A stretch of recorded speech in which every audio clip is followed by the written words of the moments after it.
What up? What's good, people? What is up?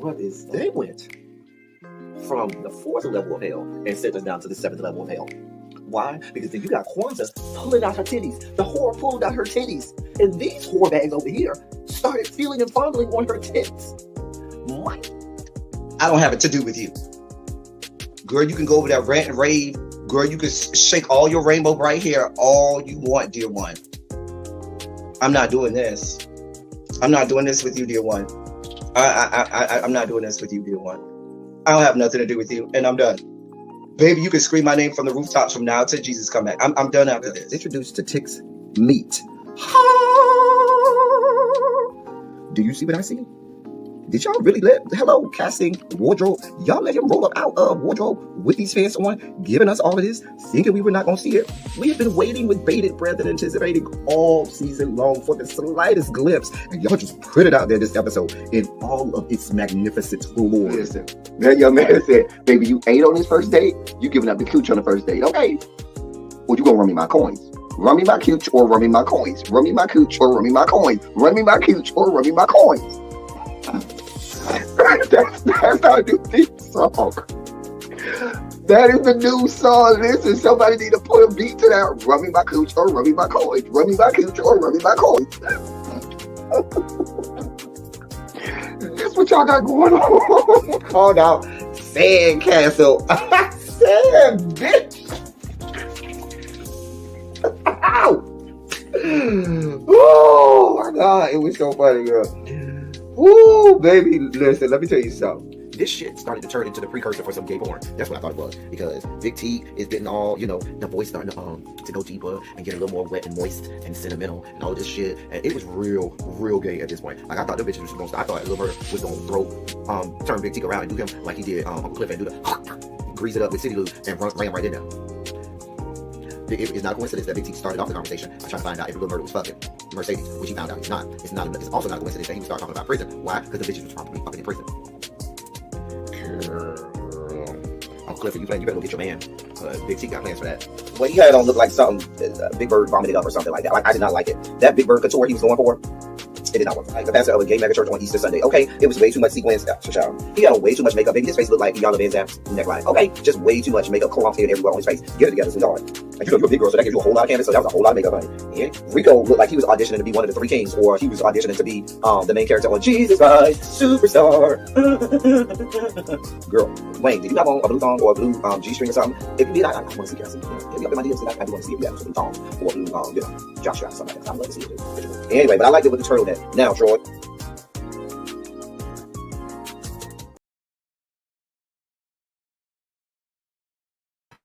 Hey y'all, hey, I'm coming. Give me a second. I mean, I that came too fast. Give me just a second. Hold your line. Hold on.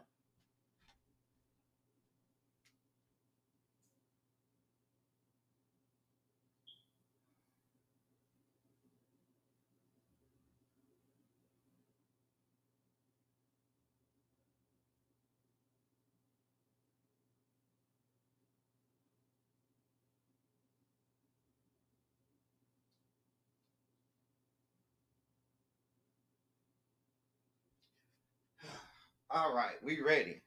I'm ready now. I thought I was ready. Hold on. Okay. Yeah. Close the work laptop. Turn on the light. All right. Okay. There's my light. There's my camera. And we got action Jackson. What is going on, people? What is up? I feel like, hold your line. Hold on for a moment. I feel like, yeah, I'm going in the wrong direction with that. Hold on. Okay, that's better. Oh, okay. Okay, great. So I was like, girl. Anyway, we are here. What is up? How is your Monday? The week has started. What the hell is my fault? Girl, I'm leaving everything. Hold on one second. Lord.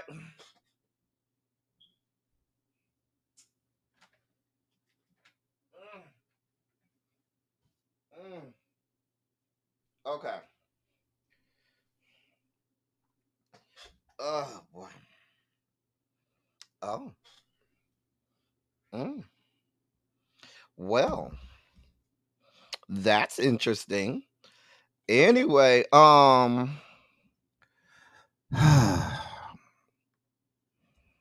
yeah, we are here. I got my Red Bull. What Red Bull are we doing today? We don't have the goat today. We have peach nectarine. You know, it's been getting harder for me to find the watermelon that's not sugar free. When I go and I see the watermelon now, the only one they have is the sugar free. Child. Hey Yana. Hey Janae, what's going on? Hey Quake, how you doing? Hey crazy homebody girl. What is up? Need this because Monday is Monday, ain't it though? Hey TJ, what's good? Did you make it back home safely? Tracy, I need to holler at you. So when I get off of here, text me or something like that. Please. Thank you, ma'am. Tracy C, that is. I need to holler at you. Sharice, what's going on, my love? How's everything over there on the left coast? Montrez, what's good, bruh? Paul, you made it in. You are on time. You are not late. You are not late. China White, how art thou? How are you today? Child Montrez, don't get me started. You know that's already in the dossier. Listen, don't get me started because I might start breaking down. Y'all know how I feel about my queen. Girl, child. You did tell me to look for Jocko. Thank you. I gotta put that as I gotta leave a note to myself. Look for Jocko. Oh, you waiting at the airport now? Oh, okay. Mm.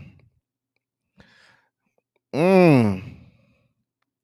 Monday was rough for all us. Listen. Hey, Miss Baythang, what's going on, boo? Harold. Harold. Harold. Hey, Harold. Hey, hey, hey, hey. Everything good over there on the West Coast? Okay.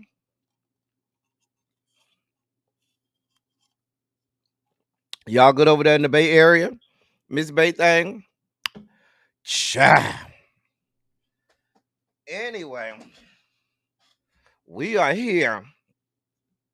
We are here. Chicken, get your chicken here. Okay.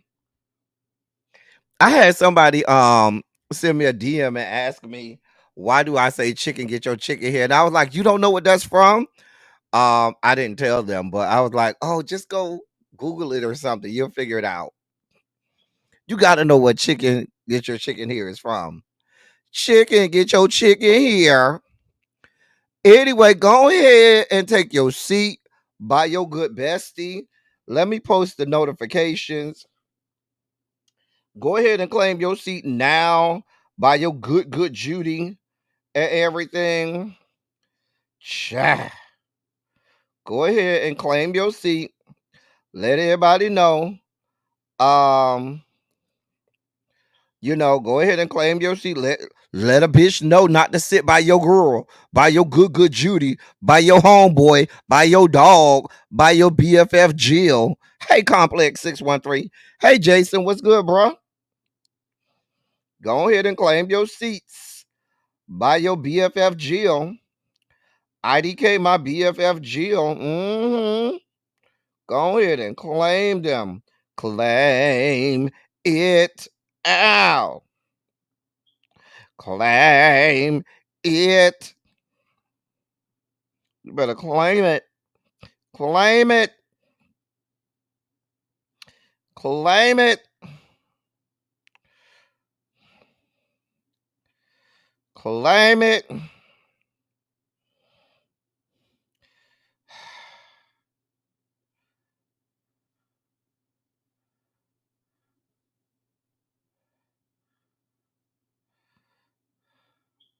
I'm just posting this on the socials. Okay.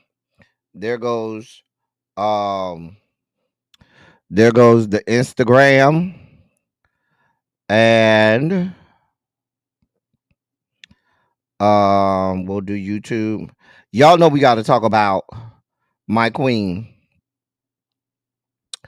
Um, Matter of fact, I'm gonna break the order of the day because hold on.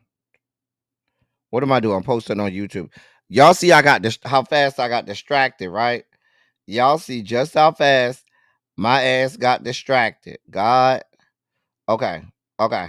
Okay. Okay.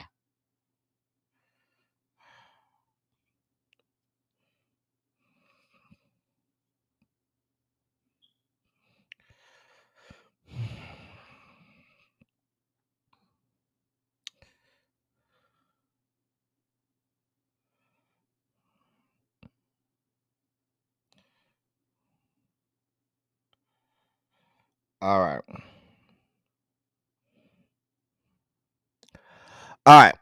So if y'all ready to get this party started, go ahead and put a Shondo in the chat, please.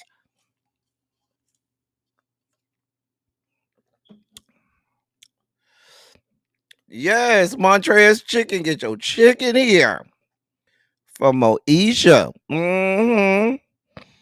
Well, let's go ahead and let you know what I'm gonna break for my regular programming, and we just gonna start off with my queen, my girl.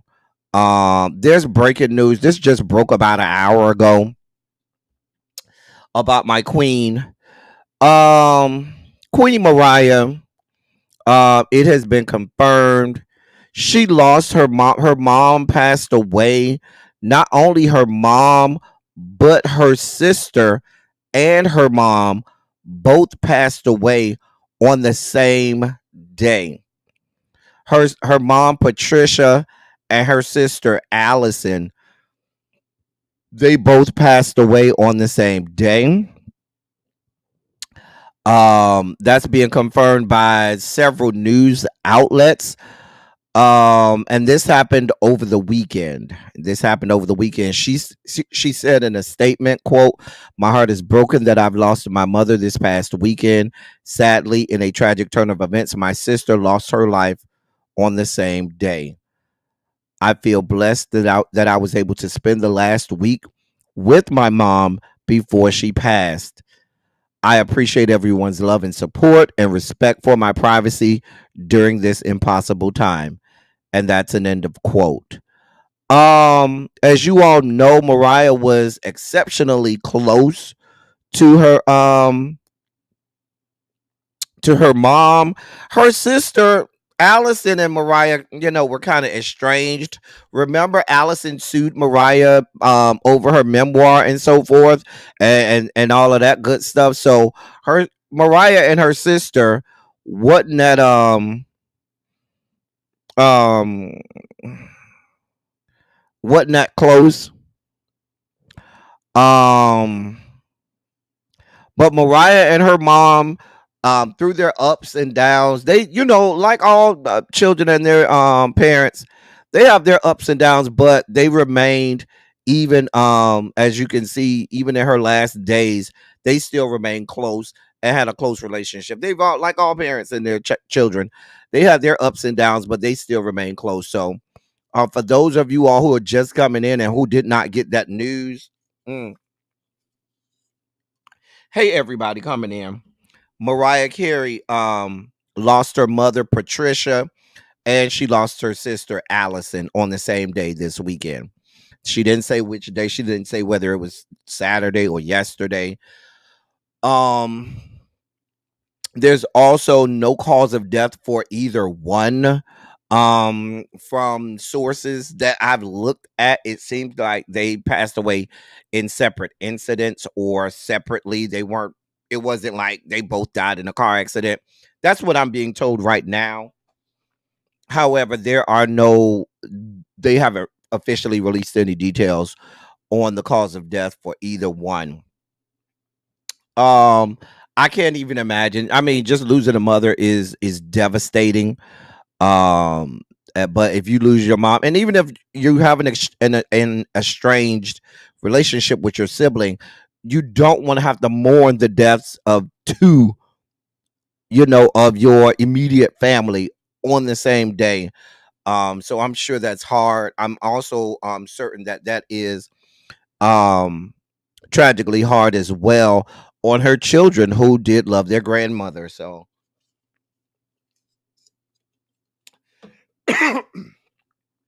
prayers up for Queen Mariah. Um I know artists, writers, singers like Mariah and others that write and sing. Um and this is not me being selfish. This is me thinking about the tremendous emotional acrobatics that she's going to have to go through over the next few days and weeks to deal with this. But a lot of artists and singers, they find comfort and solace in their artistry, in writing music, or making a writing a song and things like that. It's actually therapeutic for them. Or maybe even just listening to songs that really help them through that grieving process. So I can only imagine what that must be like. I remember listening to Mariah talk about how she got her name and how she would think about her mother when she would hear the song. If you don't know how Mariah got her name, her mom, Mariah's mom, Patricia, is an opera singer, but she would also do sometimes stage shows and plays and things like that. But one of the classical operatic stage shows is called Paint Your Wagons. Paint Your Wagons is an old kind of Western um stage show, Broadway-esque, but you get a lot of classical operatic singers that are in that production. And so in the stage show Paint Your Wagons, there's a song that goes, they call the wind Mariah. There's that song, and that's one of the songs from Paint Your Wagons. And her mom named her Mariah after that song, Paint Your Wagons. So she said sometimes she would listen to that song and think about her mom. And so, who knows, she may be listening to that song. Hell, you never know. Mariah might do a cover of that song in dedication to her mom. Who knows? I know she also remember, if you remember, her mom sang together on one of her Christmas specials. They sang "Oh Come All Ye Faithful." I remember that. Her and her mom have sang together a few times. But yes, certainly we are praying for my queen. I'm sure there will probably of course, listen, y'all talk about social Jeff being an executive member of the Beehive. I am a charter and member of the board of directors of the Lambs. I'm a member of the board of directors. Please be clear. So, but yeah, there's some trivia. Where did Mariah's name come from? The song, they call the wind Mariah in the stage play, Paint Your Wagons, stage show, Paint Your Wagons. There's also I've actually performed in that show before. There's another song in that show called "I Was Born Under a Wandering Star." There's that song. It's an old Western song, but yeah, a lot. Paint Your Wagons, yeah. Great music, great musical and stage play. Anyway, we are certainly praying for Mariah, for her children, for the whole family, all family, friends, and loved ones. I'm sure the international chapter, and then he's the Southern Region chapter president. Okay, please let them know, little baby, stop playing with me. Hey, Symmetry, what's going on, boo? Hey, Ronald. I'll probably listen to me some good Mariah tonight. We'll listen to some good ballads by Mariah. What's your favorite Mariah Carey ballads? Okay, y'all sang Mariah in junior high school choir. Listen, child. Actually, the song is pretty good. The song is good. It has a male lead, male tenor lead on that song. Yeah. Mm-hmm. Even though I try, I can't let go. Yeah, can't what's my favorite Mariah Carey ballad? Oh, I got so many. Oh my God. I mean, where do you start? There are so many. Of course, my favorite Mariah Carey song of all time is Underneath the Stars. I mean, what are we talking about? But I also like Anytime You Need a Friend, listen. Anytime you need a friend, especially the acapella version with the full mass choir in the background, don't owe me nothing. Don't owe me nothing. Mariah's theme, Can't Take That Away From Me, is one of my faves. Butterfly is one of my faves. Breakdown is one of my faves. I mean, it's so many. Um, excuse me. Bringing on the Heartbreak. Um, what? It's so many. Can't Live. I mean, where do we? I mean, I can go down the whole. I can go down the whole list. What are we talking about? Ballads by Mariah? Oh, I got a whole. I got about 20 ballads. Hell, Mariah released a whole CD with just ballads. She has a CD called Ballads, and it's nothing but ballads. And that was released maybe about that CD been out maybe about 10 or 15 years. That CD been out about 15 years, probably about 10 or 15 years. Mm-hmm. Child, I don't want to cry. Child, listen, y'all don't understand. Child. Forever. Child. Don't get me started on my queen. We'll be here all day talking about my queen. One Sweet Day. One Sweet Day is okay. Not in my top 20 at all. But I mean, it stayed at number one for 16 weeks. So I mean, hell, people love it. But a lot of the songs that got so much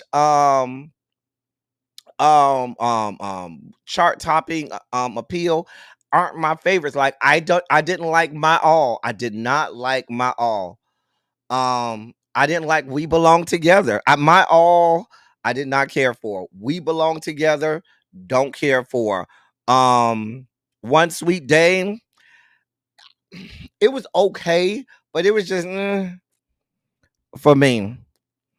You know, I forgot about Vanishing. Yes. Um, Child, that note that Mariah sings on Love Will Lead the Way. Child, listen, she'll owe me nothing. Don't owe me nothing. But y'all know my all-time favorite Mariah Carey songs, without a doubt, is Underneath the Stars. I mean, what are we talking? It's Underneath the Stars and then everything else.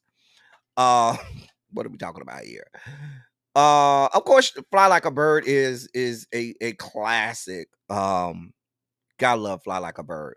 But I think Mariah's theme, Can't Take That Away From Me, is such a slept on ballad by Mariah where she sings her face off. Circles. Got me running around in circles. Yeah. It's too many songs to name. Listen, too many. Like, one thing that you will never get Mariah on, Mama got a catalog. She has a catalog. She has a catalog. There are very few artists, period, that has a catalog like Mariah. Like, I'm thinking, who has a catalog? And when I say catalog, you got to have numbers. They're Stevie is somebody who has a catalog. like Mariah. I mean, you literally have to have albums and albums and albums and albums to even be in the same breath as Mariah. Let's be clear. Usher has a catalog. Is his catalog as deep as Mariah? Not quite. He has a catalog though. Whitney has a catalog, but Whitney's catalog is about not even half of Mariah's. Whitney, and that's no slight on Whitney, but Whitney's catalog is about half. Michael has a catalog, but it's only about half. You got to think Mariah Carey has about, in order to be in Mariah Carey's conversation, you have to be someone who has 10 plus albums. If you don't have 10 plus albums that you have put out, you can't even get in that discussion. That's why I say you got to go to people like Stevie. If you don't have 10 albums, at least 10 albums, you can't get in that conversation about catalog. Hey, Aretha has a catalog like that. Prince has a catalog. There are people who have catalogs, but when I say you got to have a catalog, you got to have at least 10 albums. If you don't have at least double-digit albums, you can't enter this conversation. This is not a conversation for you to even start to get your brain wrapped around. I'm just saying. So we are certainly praying for Mariah. Y'all know it had to be something big for me to break in, lead off, not with our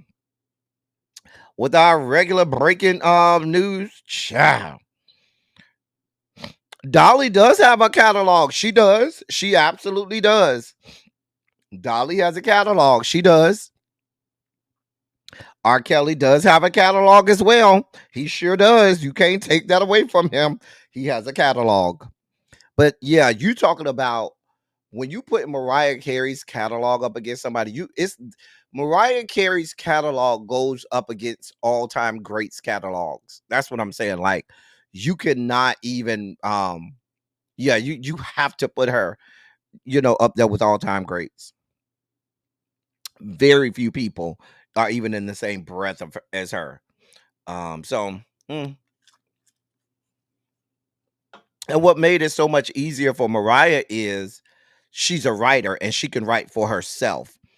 Many artists, if they don't write or don't write for themselves, are left in the hands of writers, producers, and people at the record company. That was Whitney may have had a deeper catalog, but because Whitney did not write for herself, Whitney was the performer. She was the talent. But she wasn't the writer in the writer's room. Matter of fact, many artists back in Whitney's early days in the 80s would try to get her to, work on writing or twiddling around with the piano, or at least writing medleys. And she said she tried, but that just wasn't for her. She was performer, she was talent. She said, give me some music, I got you, but writing, so yeah.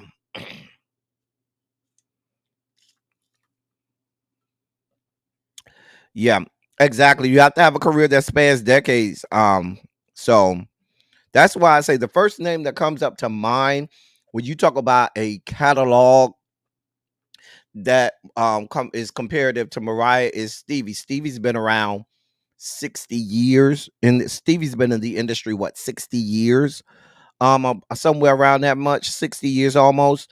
And Stevie has had albums every decade, and has album after album after album after album and hits after hits. So Janet has been around 40 years. 40 years. I mean, people think that Control was actually, I think, Janet's third album.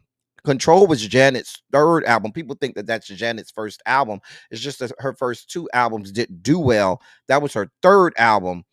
But you got to go back. Your career has to span. I mean, Mariah's career is 34 years now. Mariah was introduced to us in 1990, I believe. Vision of Love was released. I think the single The single, I know it was written in 89, but I think it was released, I believe, in 1990. I know that first album came out in 1990. But I think the first single was Vision of Love, and I think it got released in 1990. Somebody will fact check me on that, I'm sure. But that's 34 years ago. I'm just saying.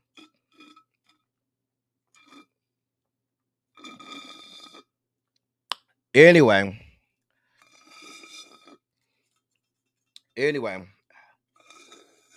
Ooh, that's good. We are certainly praying for my queen, and that she will have peace and comfort at this time, as she is grieving. Yep, Vision of Love, early night. Yeah, Vision of Love was 1990. Matter of fact, the reason I knew it was 1990 because I remember that was the year my voice changed. No, I'm sorry. My voice changed.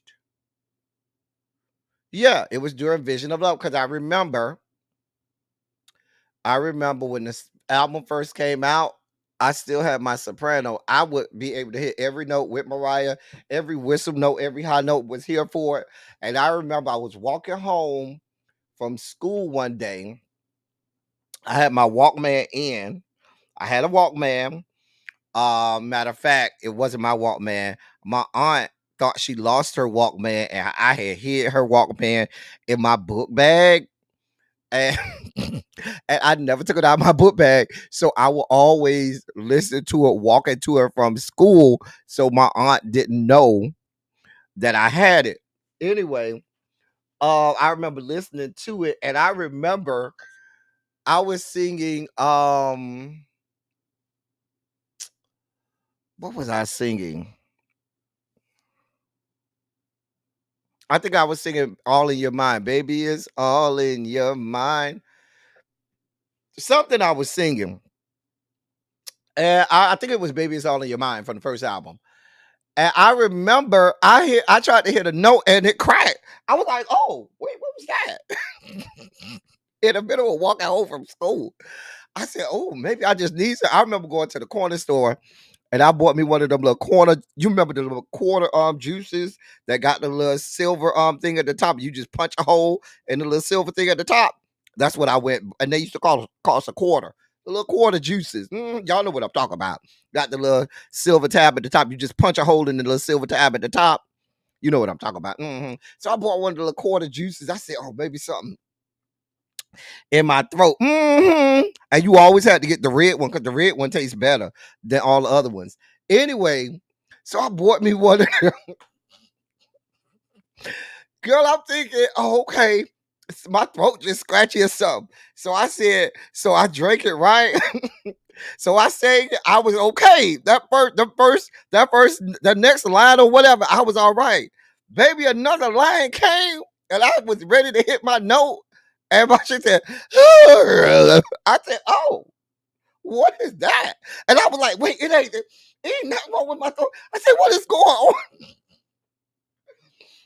Girl, and so I couldn't necessarily it took me a couple days before I could tell my grandma, because my grandma didn't really want us listening to secular music. We was only supposed to be listening to gospel, let's be clear.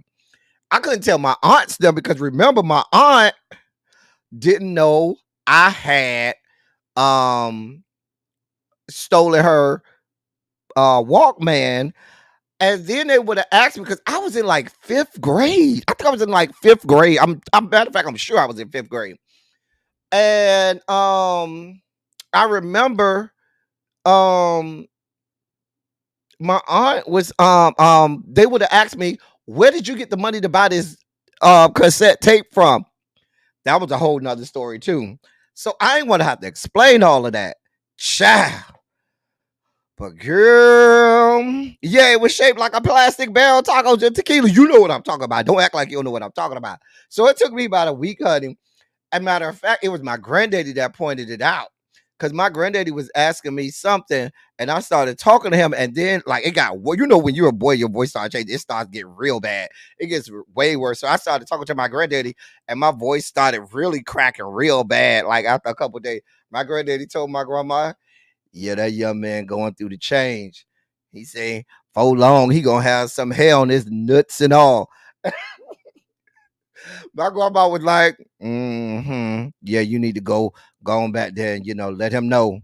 Let him know. Whenever my grandma would say, let him know, for me and my brother, that means go back there and remind them who's in charge. So my granddaddy might take us to the back and punch you in the throat or punch you in the chest to remind you about pecking order and that you would get your ass fucked up if you fuck with them. Child. Yeah. Anyway, child, I remember when Walkmans were new, and then the thing was, you either had those black, the little black earphone sponges, or the little orange, the loud orange earphone sponges. I never wanted the little orange one because some of them have had that bright orangish yellow earphone sponge, and then you had the black ones. I always said the people who had the little orange ones look kind of weird and shit. I wasn't bad. I was sneaky. To this day, my aunt still never knew that I had her Walkman. Cha. Yeah. Hey, Simera.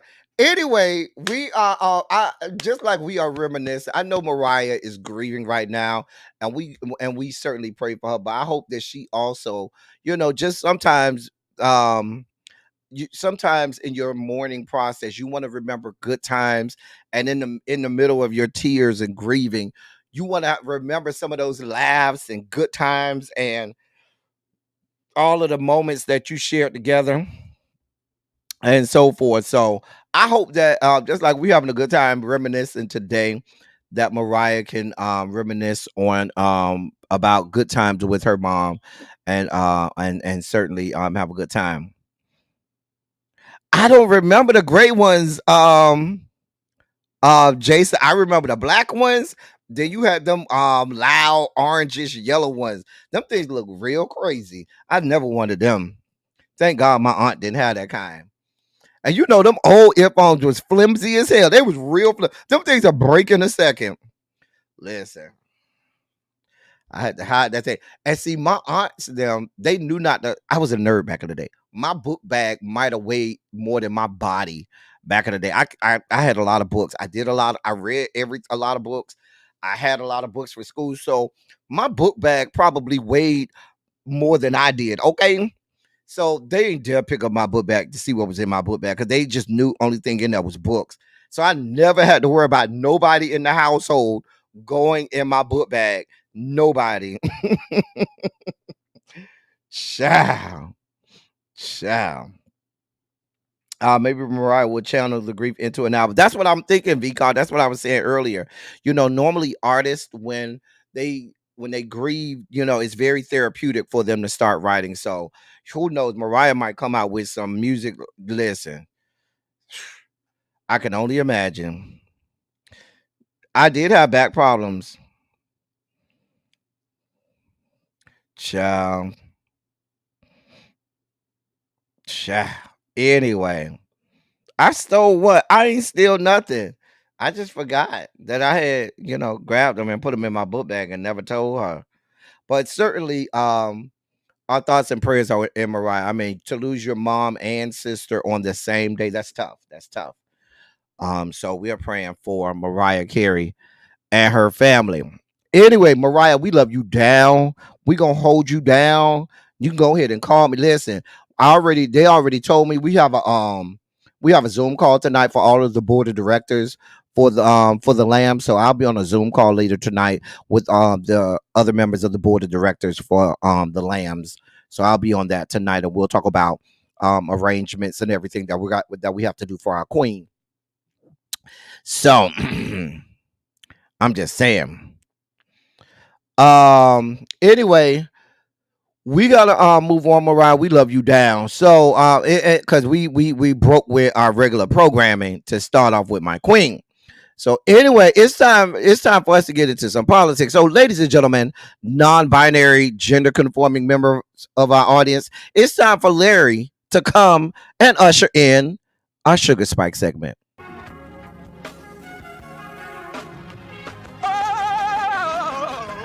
for God. You see, this is the part that I like. Major sugar spike. So loved the world, I want to fight. That he gave his only begotten son. Major sugar spike.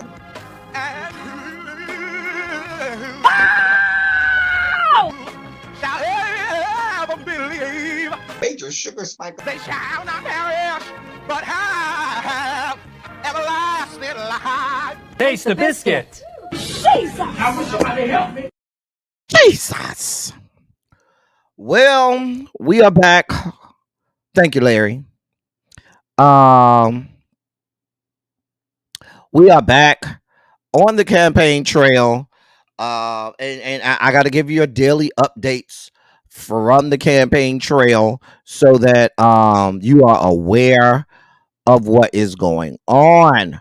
So from the campaign trail, what do we have?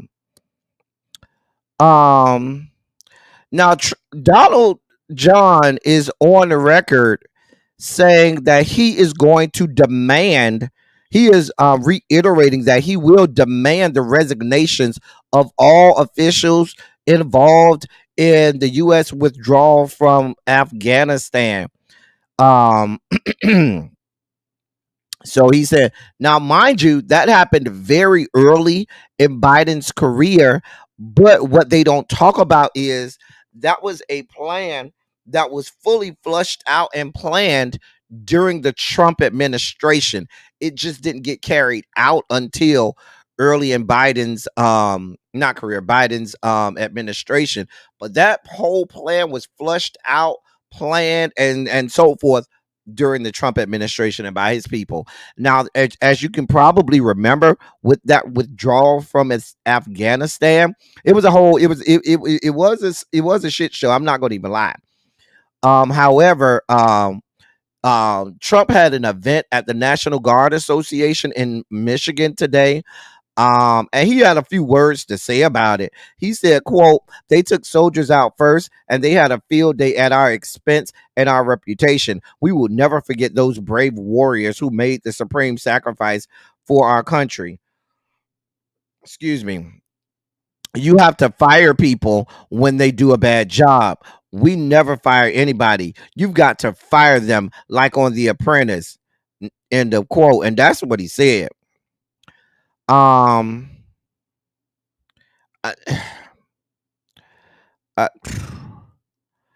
don't. You just, first of all, you don't go in and just say I'm firing everybody. That's just not how that works. Okay.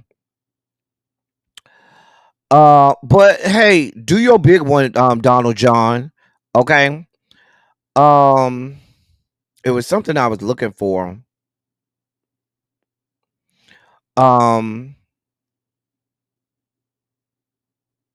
It was something else I was looking for. I wanted to report on. Oh, Jack Smith is looking to revive that case that Judge Aileen Cannon summarily dismissed. So he's looking to revive that case and is appealing to the 11th Circuit. He's gone and appealed to the 11th Circuit. So that case is not over. The Justice Department and Special Counsel Jack Smith have appealed that decision to the 11th Circuit. The good thing about that is the 11th Circuit is not the 5th Circuit. The 11th Circuit still has some judges on it that can and will do right. Rightfully divide, the laws and justice.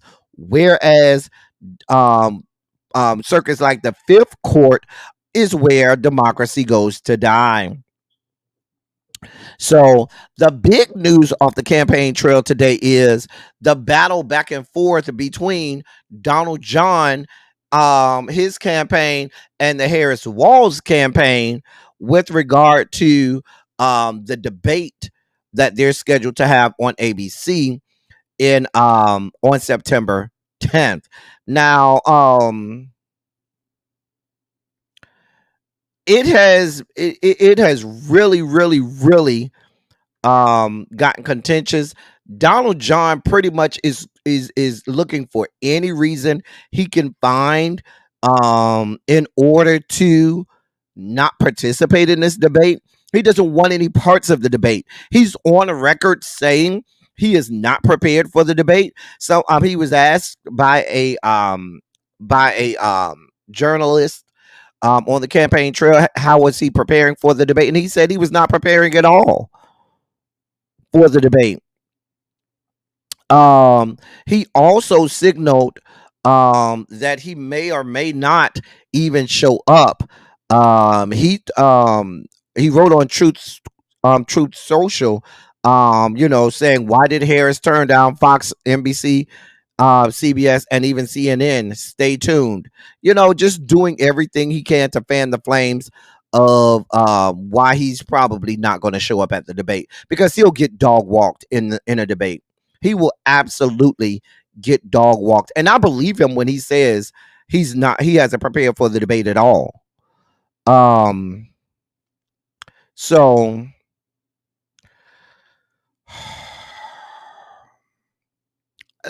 they're talking about he's debating on is that, and also they're arguing about microphones. Should the microphone be muted? Should the microphone not be muted? He said he doesn't want the microphone muted, whereas his own campaign and his own strategists and his own campaign managers are saying we want it muted. But he said, no, I don't want it muted, because he wants to be able to talk over Kamala Harris. That's what this is about.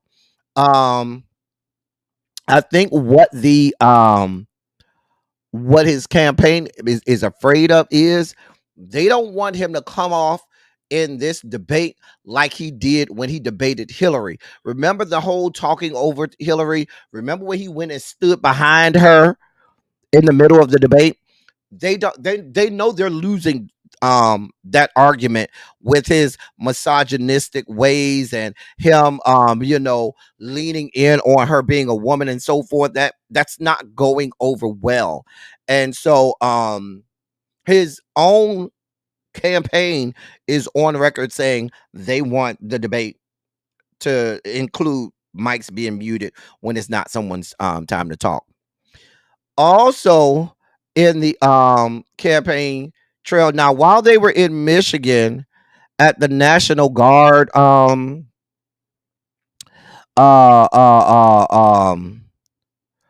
at the National Guard Association, where well, I can't think of the name of this damn event. At the National Guard Association event in Michigan, Tulsi Gabbard, former representative out of the great state of Hawaii. She's a former Democratic representative out of the great state of Hawaii. She announced that she would be endorsing Donald Trump. Now, I notice I said former representative. No, she's no longer in the House of Representatives. She left the Democratic Party back in 2022. Remember, she was summarily dog walked as well back in the 2022 elections, which is why she's no longer in Congress. She was insignificant. She wasn't anybody who we're not going over there and saying, oh my God, we need Tulsi Gabbard. Most 99.8% of America has no idea who she is. I know who Tulsi Gabbard is, but I'm a fucking political nerd. This is what I do. I get into this stuff. Most people have no idea who this woman is. Didn't even know she was an actual member of Congress. Okay, man, we don't give a damn. I don't know how much money you were given. I don't know whose nutsack you slobbered on. I don't know what took place that made you leave the Democratic Party. I also don't know how you go from being, I can almost accept you saying I want to switch parties from Democratic to Republicans. But when you go from being a Democrat to then endorsing Donald John, that means you've gone full scale MAGA nut. That means that you are just way off the deep end. Just way the fuck off the deep end. It'd be one thing if you say, I'm switching parties. I'm going to become a Republican. I'm not really a Donald Trump supporter. I'm not one of those people, but I align more to Republican ideologies and principles and things like that. Okay, girl, get it how you live. But you talking about you giving full-throated endorsements of Donald John. I wonder what else you've done full-throated over there with the goddamn Republicans over there. I just want to know. Because that's a big leap, ma'am. That's a big ass leap. I mean, ma'am, you are one of those Dems. Go look at her voting record. She was one of the Dems that will often defect and vote along outside of party lines and go over there and vote with the Republicans on certain bills and shit like that. So, ma'am, we already knew and saw you for who you were.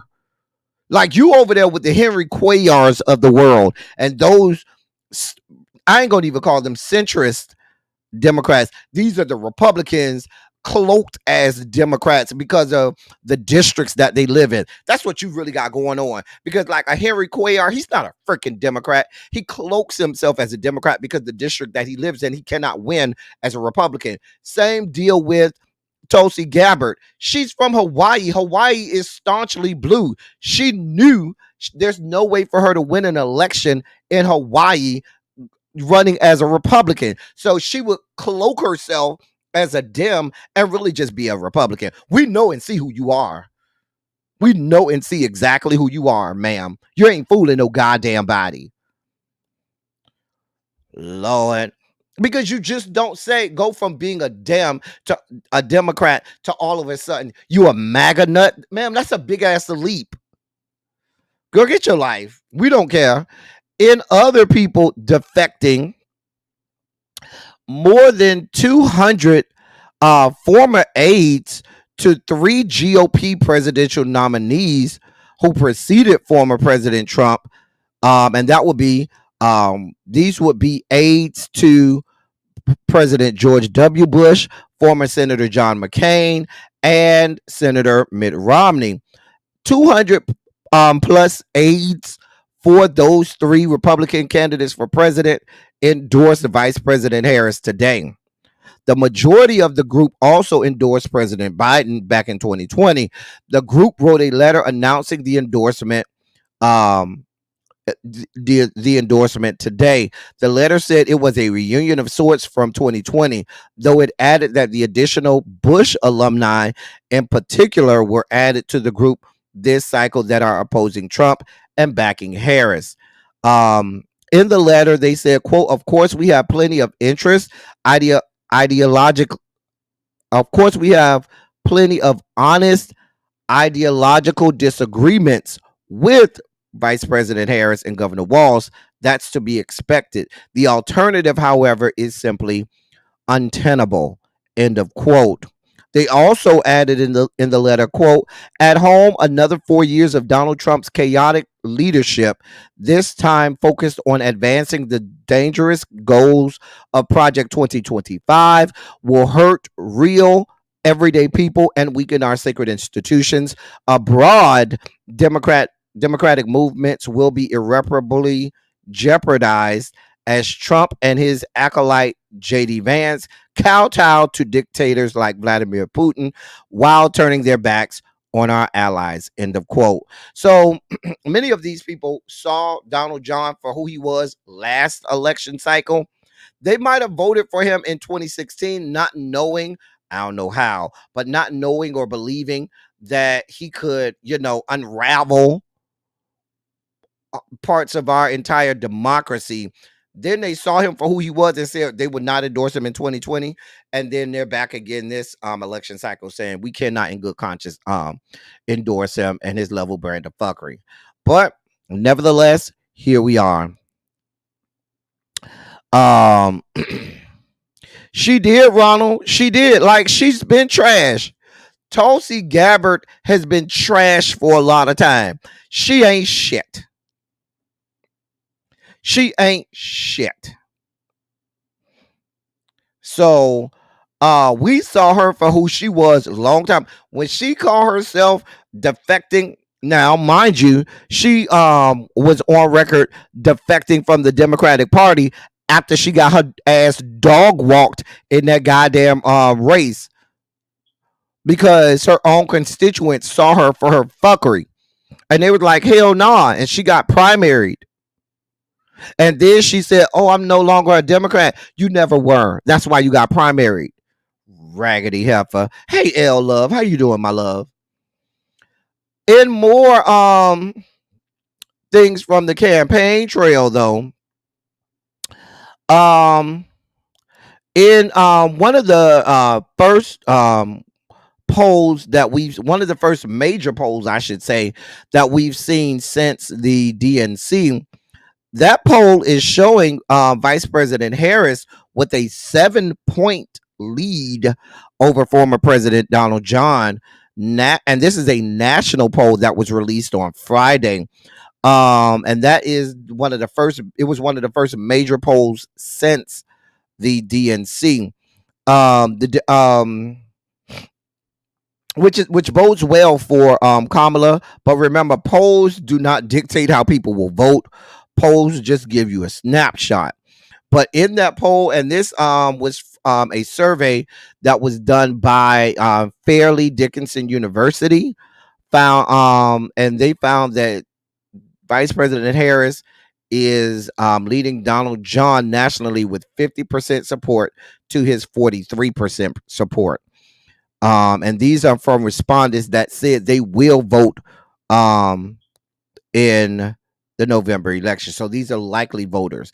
And usually, and for me, I like polls that show likely voters as opposed to registered voters. Because when you start talking about registered voters as opposed to likely voters, registered voters, let's be clear, that just means you're registered to vote. We don't know if you've ever voted before. We don't know if you will vote,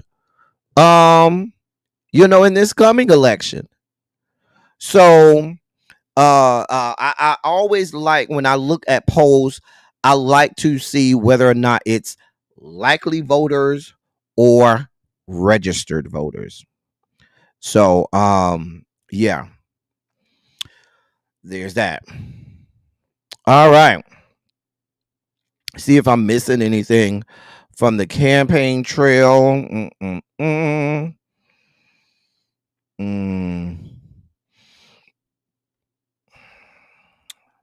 Nothing else. Nothing else too significant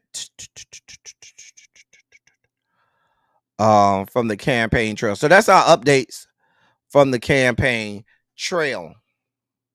Now, you all have heard me talk at length about the fact that we have to think about the down ballot races and not just the top of the ticket. And too many times the down ballot races get really suck the air out of the room and cause people to forget about some of these down ballot races. And so I was reading an article this morning that talked about 5 House races to watch because these seats could flip. The Republicans, before a lot of people started retiring and things, only had a 4-seat majority. They only had a 4-seat majority in the House. So 5 seats for the Dems can win them the House. So these are 5 congressional seats that's in the House that are real close, toss up, and can be flipped. The first one is New York's 22nd district, and that district right now is represented by Republican Representative Brandon Williams. Now their seat traditionally was a Republican seat, but Brandon Williams beat out a Democratic opponent and succeeded his predecessor, John Katko, who was also Republican and retired. The district includes Syracuse and Utica. And Democrats are seeing that as one of their top districts to flip in this coming election cycle. So Washington has really, really, really been focused on this. So much so, Speaker Speaker of the House Mike Johnson has gone and campaigned with Brandon Williams in that area for that seat. Who is he running against? Hold on.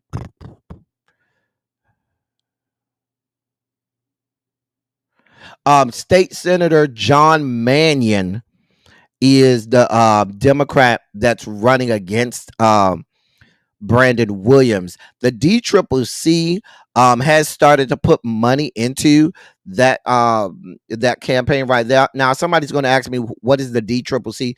The DCCC is the Democratic Congressional Campaign Committee, and they're the ones who do a lot of the money and do a lot of the funding of congressional campaigns and things like that. A lot of monies is directed that way. So that's one district, New York's 22nd district. In the great state of Washington, there's a district in the great state of Washington. And right now that's held by a Democrat in the form of Democratic Representative Marie Gluesenkamp Perez, and this is her first year in Congress. Now, she's going to take on Joe Kent, who she beat in 2022. She defeated Joe Kent in 2022. And that was an upset victory for Democrats. They did not expect to pick that seat up. And that was a seat that they picked up that had traditionally been Republican. Well, the Republican Party is saying that they believe that they will pick that seat back up and flip that seat to go back red. And so that is also a race that Washington is really looking at to see whether or not the Dems will keep that seat or whether or not the Republicans will reclaim that seat. And that's out of the great state of Washington. Okay. In another seat in the great state of New York is New York's 17th district. And this is a district that we reported on in the 2022 election cycle. For those of you all who were here, we reported a lot on the 17th district at that time during the 2022 election cycle, because that's Representative Mondaire Jones's district. And if you remember, when the New York Democratic Party did the redistricting for New York, they carved that district up because they didn't want Mondaire Jones to reclaim his seat because he was a progressive, and they were doing everything they could to keep progressives from having a seat in Congress. And so by the stupid ass Democratic Party doing that, a Republican ended up getting that seat because stupid ass Democrats do everything in their power to keep progressives from being in Congress, which is the dumbest shit I've ever heard in my life. Anyway, I'm sorry, I almost spiked out. Let me tone it back down, because y'all know how I get when I start thinking about and talking about how the DCCC and the Democrats do dumb shit all the time. They just do dumb shit that really pisses me off all the goddamn time. And we reported on this back in 2022, and I was over here spiking out and losing my mind on a daily basis about this. And it's similar to the same thing that happened to Jamal Bowman. Same thing happened to Mondaire Jones back in 2020. AIPAC flooded that campaign with a ton of money, and instead of it staying blue, it ended up getting flipped. And I told y'all, I think last week, the Democrats in New York and the Democratic Party in New York is probably solely the reason why the Dems don't have the House right now. They're the reason. Ironically, Hakeem Jeffries, who's from the state of New York and one of the leaders of the Democratic Party in New York, could have been Speaker of the House if not for the fact that the stupid ass New York Democratic Party carved up districts to try and do and let APAC and other people influence them to try and do away with progressives, and therefore they lost like 6 or 7 seats in to the Republicans, being stupid. Anyway, Mondaire Jones is back in this race. Mondaire Jones is vying to reclaim New York's 17th district, and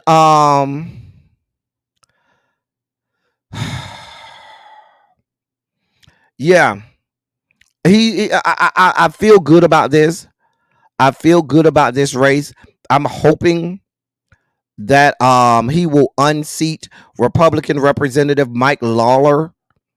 I'm hoping that he will defeat him. I feel good about this race.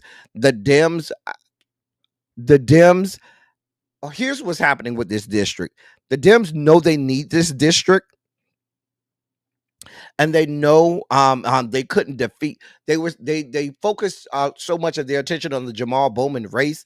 Mondaire Jones, kind of slipped under the cloak of, not really under the cloak of darkness, but a lot of attention was being and money was being funneled into that Jamal Bowman race, and Mondaire Jones ended up winning the primary, and now they can't afford to say, like they've done in the past, because we've had situations in the past where the fucking Democratic Party will put money behind a Republican candidate just to keep a progressive out of the seat, as long as they knew that they would have the numbers to keep the majority. But because they don't have the numbers to keep the majority, they kind of have to back Mondaire Jones.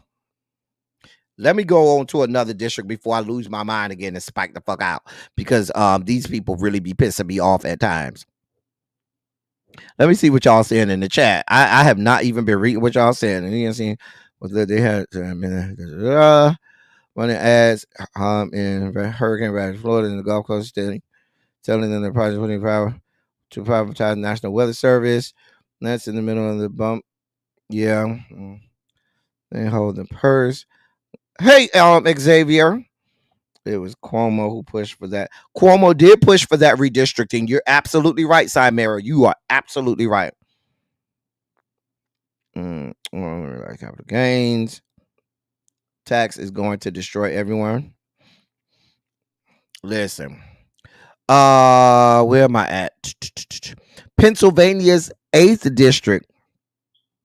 Now, Democratic Representative Matt Cartwright is in a race where he could possibly lose to his Republican challenger, Rob Bresnahan. And he's a staunch businessman who entered the race and who has been endorsed by Donald Trump and all of the other conservative flunkies. They love getting a businessman and someone who, stole millions of dollars probably from taxpayers through, tax write-offs and, tax cuts for his business and so forth. And so they like to put them in positions in politics so they can pay out the favors that they owe and get laws that benefit their own pockets and stuff like that. We can go more into that anyway. The DCCC, as you know, that not only the DCCC but the Democratic Party as a whole and the Harris Walz campaign is funneling a lot of money into this district because they feel like they could win this district. They want to, not they could win, but they want to keep this district. And at the same time, they're funneling money because they're trying to take Pennsylvania. They're putting a lot of money into Pennsylvania, as you all probably already know. And by them doing that, they're putting a lot of money also into this congressional race. And that's putting Democratic Representative Matt Cartwright versus his Republican challenger, Rob Bresnahan. Now, I'm not sure what area, if you are familiar with that area, I'm not sure what area in Pennsylvania that is, and that's Pennsylvania's 8th district. I could probably look it up real fast, but I don't want to belabor the time. We already after 6 o'clock. And the last district we'll look at is Michigan's 7th district. Now, That's the district that used to belong to Representative Alyssa Slotkin, who we all know is running for that Senate seat. So her seat is going to be vacated because she's now running for Senate. And now former Michigan State Representative, Michigan State Senator Tom Barrett is running against he's a Republican, and he's running against former Michigan State Senator Curtis Hertel Jr., who's a Democrat, and they're set to square off in that race in Michigan's 7th district. Now, what the Republicans are hoping for is that they can flip that seat from blue to red. The Dems are hoping to hold that seat.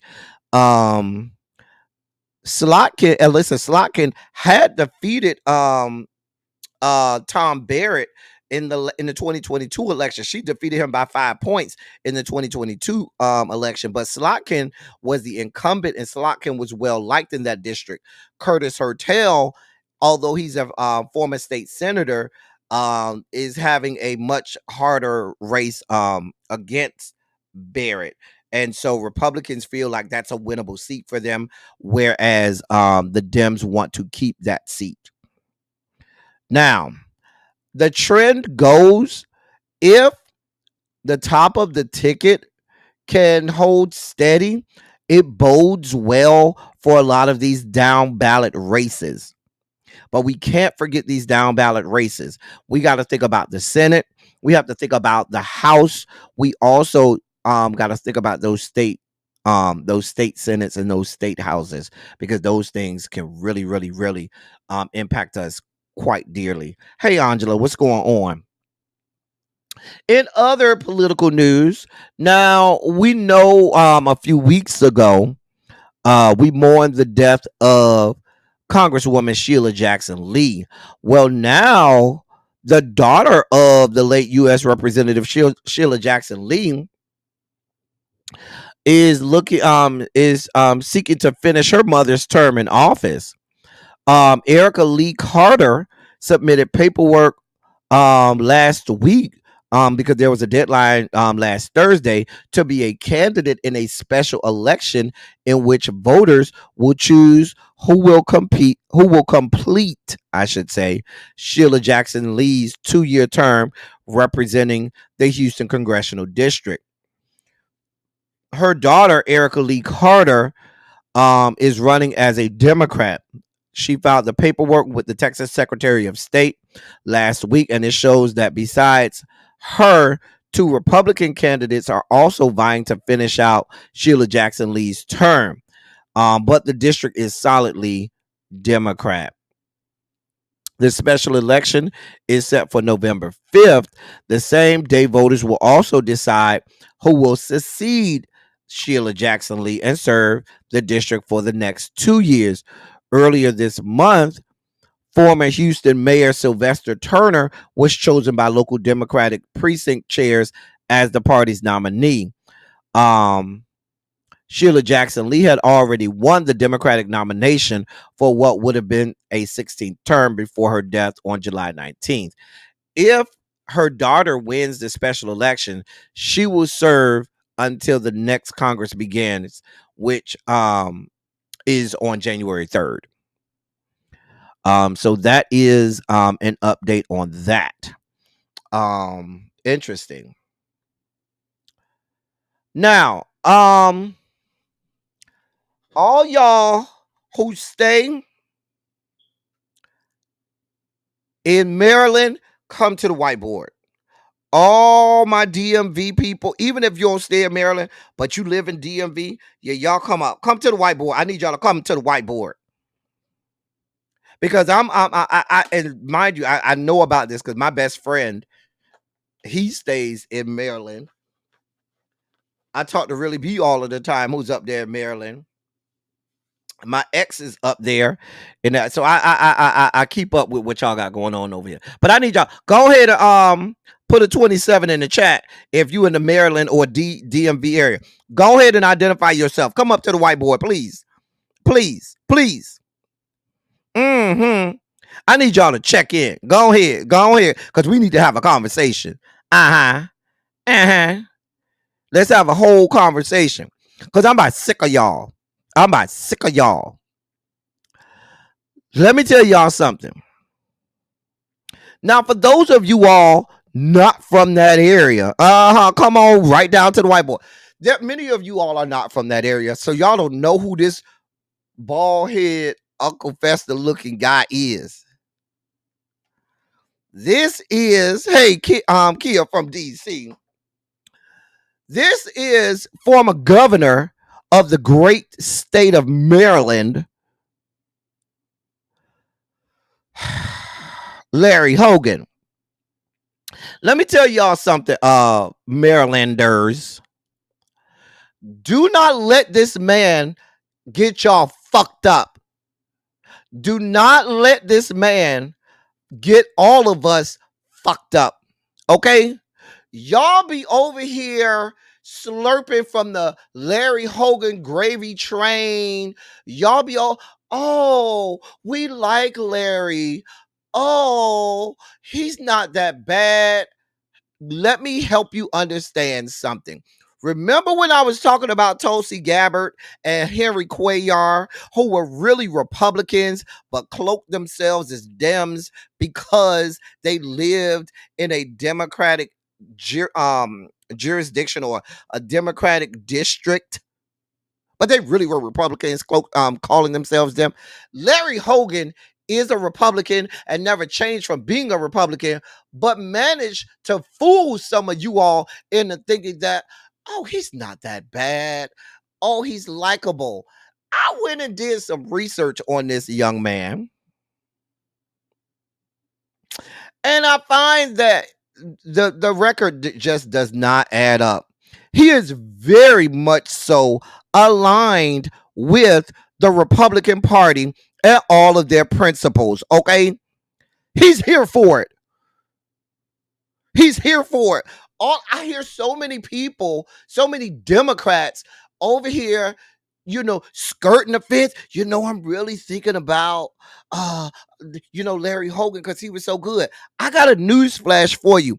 When Larry Hogan it's different when Larry Hogan is running for governor, because the only people he has to give a damn about is people who live within the state boundaries of the state of Maryland, which is staunchly blue. So he couldn't be tyrannical in his viewpoints. He couldn't be a MAGA nut because that doesn't work in fucking Maryland, okay? Now, he disguised himself as saying, oh, I'm a never Trumper, which sounds good, but aligns himself with the Tea Partiers, aligns himself with the people that are way out there, with the Tom Cornyn's, with the Rafael Cruz's. He likes those guys. He aligns with them. His voting record will tell you that's what he's here for. That's what he's here for. I got another news flash. Even if you're on the fence and you say, but he did some good stuff while he was governor, I told y'all that was just because he only had to concern himself with what was going on in Maryland, which is a blue state, so he couldn't go way out of pocket being way red. But when his ass goes to Congress, they're going to expect his ass to fall in line. His ass will fall the fucking line and vote exactly how all of the Republicans ask him to. I promise you he will. His record says as much. His allegiance will not only be with and about Maryland. His allegiance will be to the Republican Party and carrying the water for the Republican Party. I got another news flash for you. The Senate race is going to be close as hell, and to lose a blue seat from a blue state like Maryland could be the tipping point that gives Republicans what they need in order to have a majority in the Senate. If they get a majority in the Senate, guess what's going to happen? Nothing. Guess what Kamala Harris and Tim Walz are going to do? Not a goddamn thing. Because if they don't get the Senate, they won't do anything. And y'all over here talking about, oh, well, he ain't that bad. He's not one of those Republicans. Yes, he is. Yes, he is.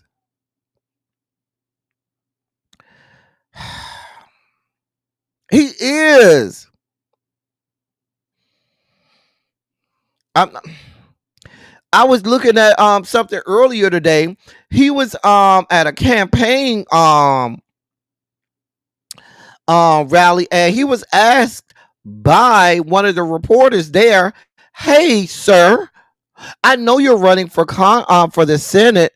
Can we talk about your record in the great state of Maryland? Can we talk about your failure to sign some bills that will protect LGBTQ plus rights and the rights of people who are LGBTQ plus?" And he was like, "Oh, well, I don't know what bills you're talking about. What are you referring to?"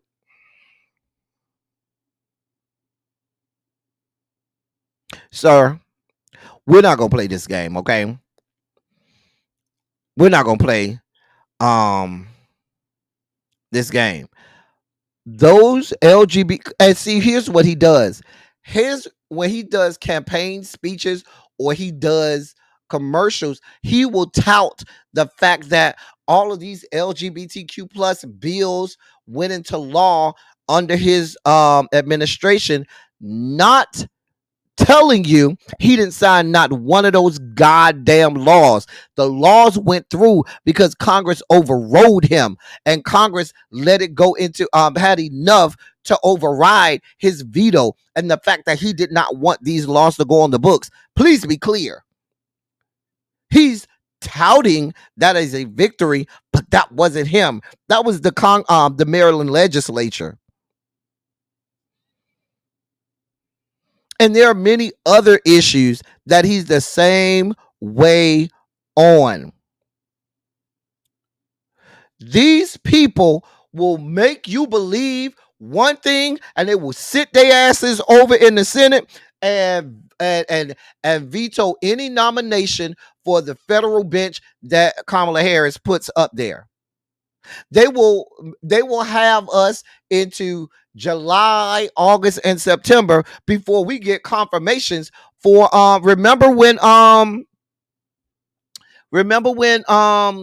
when we started Biden's administration, we were damn near in September, and we still had members of his cabinet that Mitchell McConnell was still trying to make sure that they kept from having it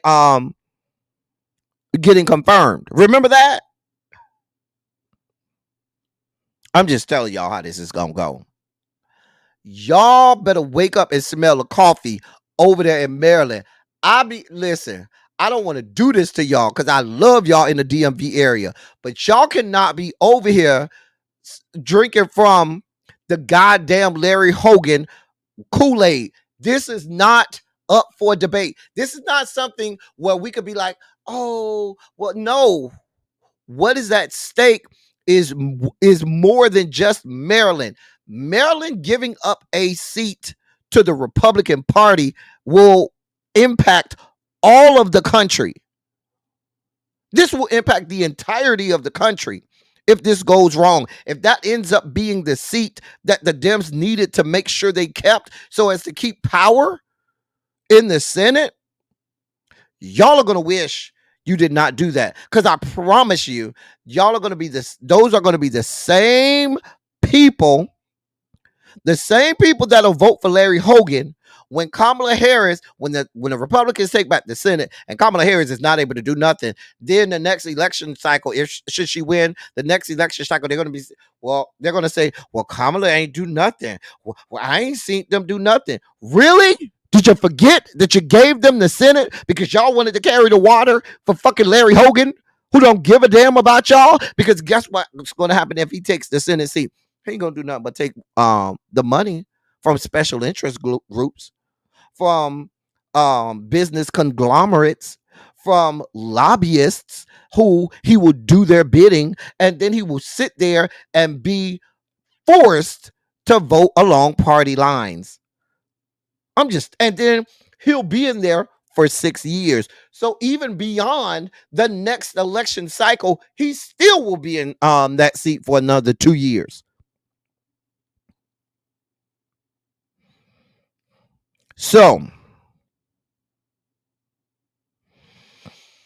I need y'all Marylanders, DMVers, all of y'all stop it with this Larry Hogan foolishness.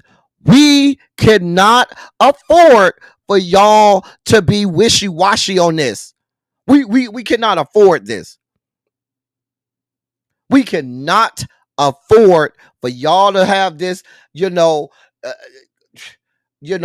love and affection and all of this with Larry Hogan. Don't believe the hype. If not for the Republican state legislature, y'all would have saw a whole different side.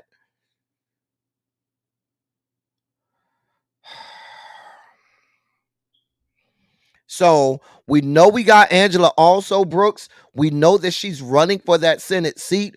We need y'all to get lockstep and key behind Angela also Brooks. This is not a game. This is not an option. This is not about simply the state of Maryland. He's not running for governor. He's running for senator. And his one seat could be the balance of power and could cause a whole lot of grief for us. Let's be clear. So as excited as you are about Kamala, you have to be equally excited about Angela also Brooks. We need this. If you're excited about Kamala, I need you to be excited about Angela also Brooks, because we need that seat to remain blue.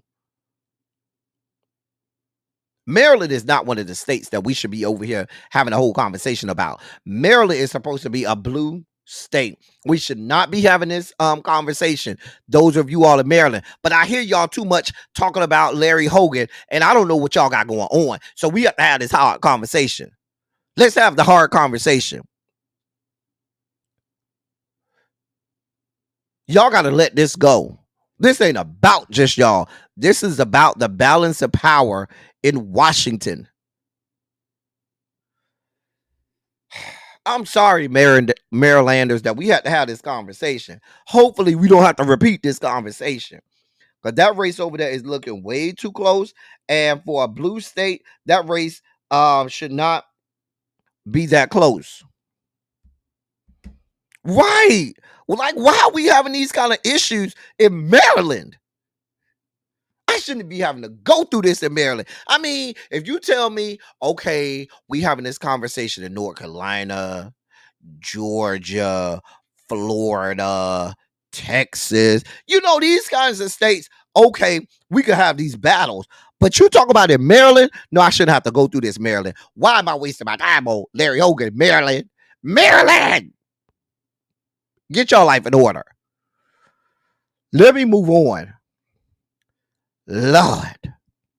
So if y'all haven't been paying attention, some of y'all are not paying attention to what's going on out here, okay?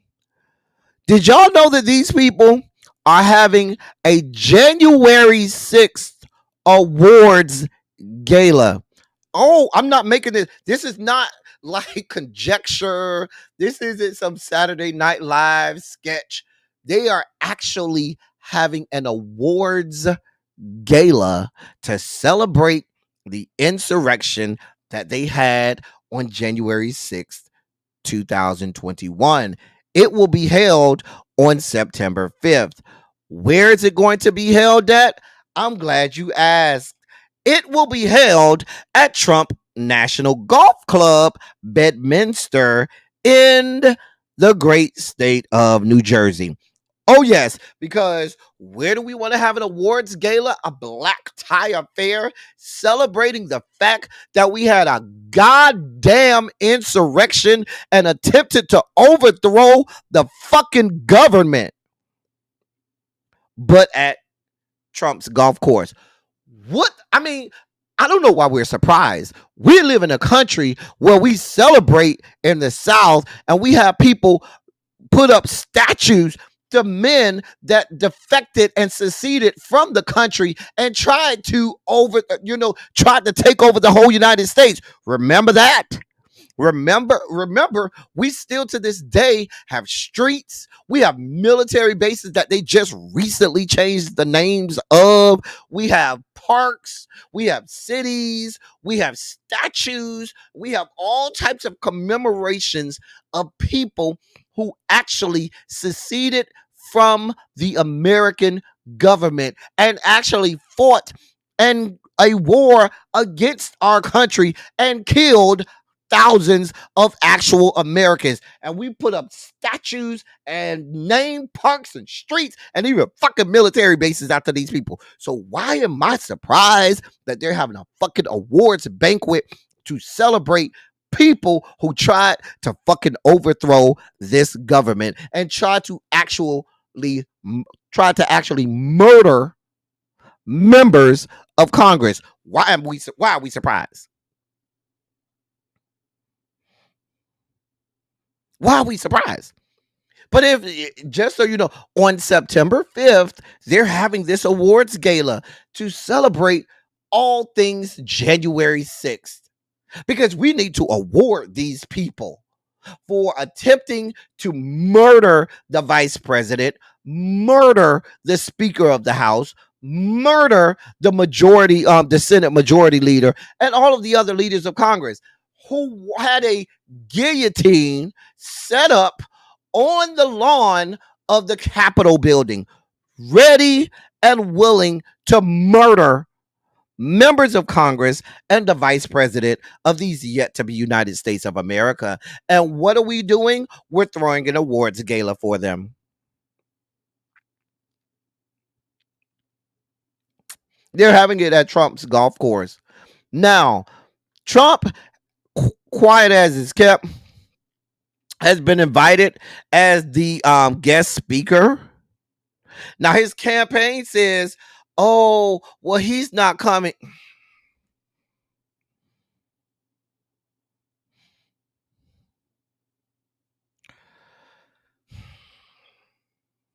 I don't believe that. His ass, I believe his ass will show the fuck up. He just told us that he would absolutely pardon all of these people. So why the fuck would he show up? He loves these people. For those of you who want to go and celebrate these people, general admission to the event is $1,500. That'd be $1,500 US. Oh, you also have other options as high as $30,000 to $50,000 for VIP tables. All contributions go to a January 6th foundation. The organizers describe it as an event to, quote, honor and celebrate the 20 defendants who contributed to the Justice for All song, end of quote. That song included Donald Trump reciting the Pledge of Allegiance and 20 jailed rioters singing the national anthem. According to the website, confirmed speakers include former Trump attorney Rudy Giuliani, former Trump White House official Peter Navarro, who served 4 months in prison on a contempt of Congress conviction, and a number of conservative activists and influencers. Senator Lindsey Graham was asked if Trump should attend, and he wouldn't directly answer the question, but said he has no sympathy for those who broke into the Capitol on January 6th. I bet, Lady G, you ain't shit anyway.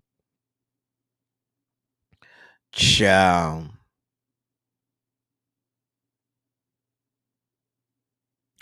I can't with y'all. I cannot. Hey, Tanya, how you doing, boo? You over there still recovering? Child, this is a mess. This is a whole goddamn mess. This is what we got going on in this country. And y'all and this is what I'm talking about. This is why I don't even get into conversations with these people who be out here trying to talk about voting for Donald John, voting for these Republicans. These people who be over here trying to concoct and find reasons not to vote for Kamala Harris and be looking for reasons to try to keep Trump and put Trump back in office. This is why I don't get in conversations with these people.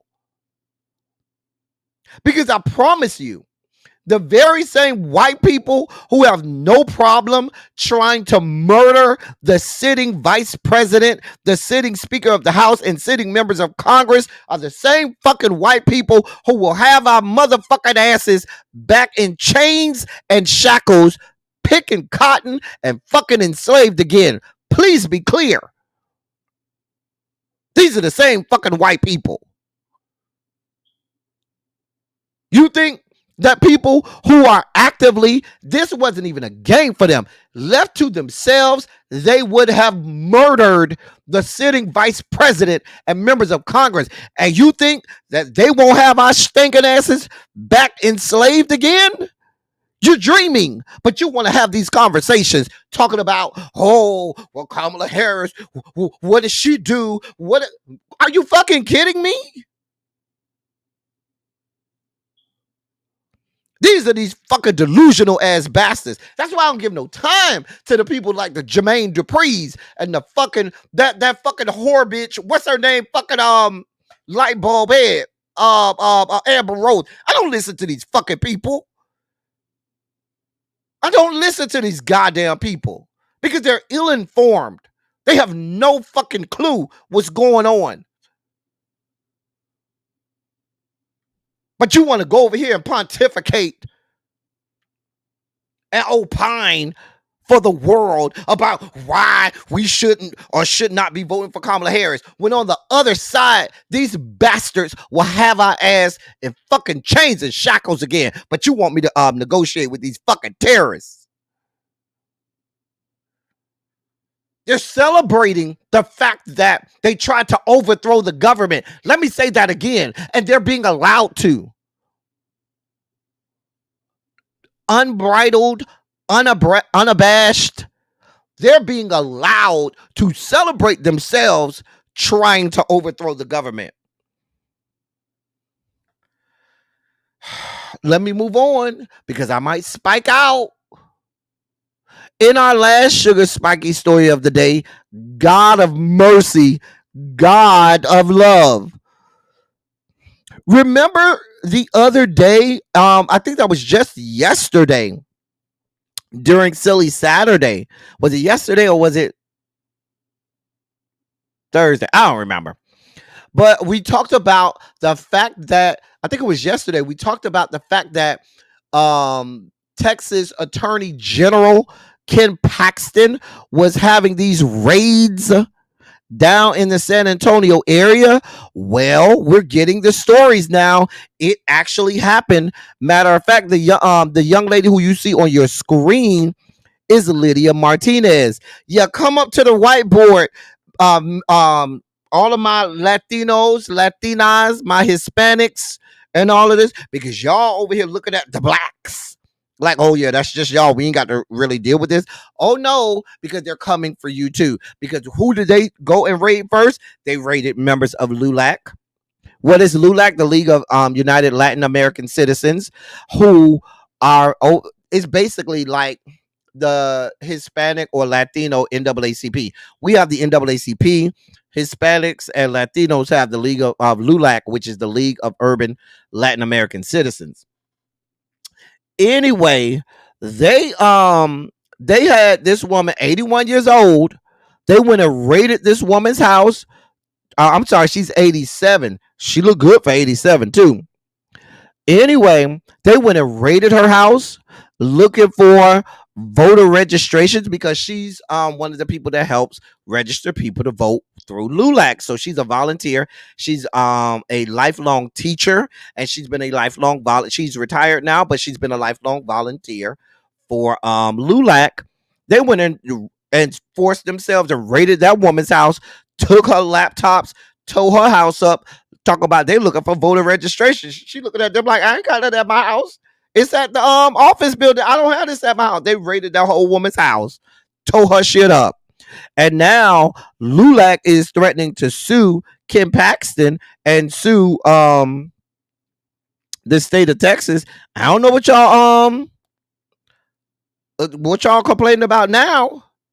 Cause y'all just let these people do shit with reckless abandon.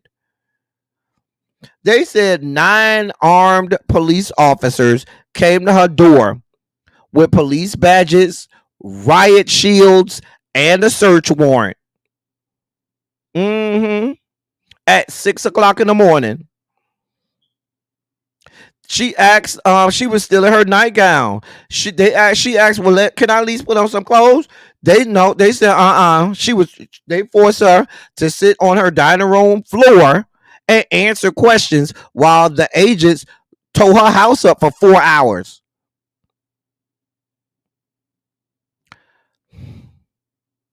Tore up the whole house. The lady said she'd been a member of LULAC for 35 years.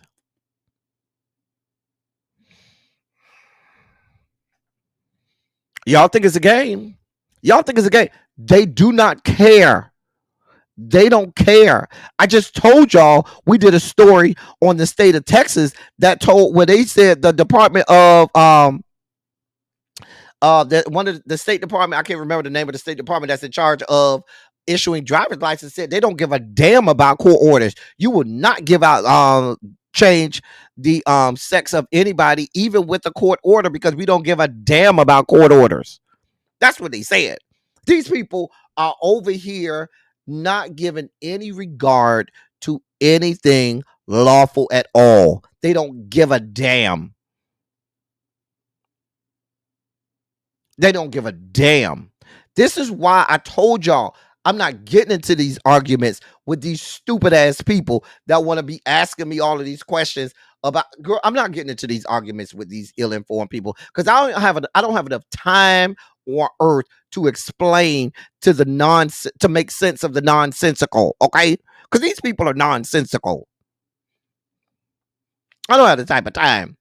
We'll be praying for you, man. But Ken Paxton and Governor Hot Wheels say they're here for it and they don't give a damn.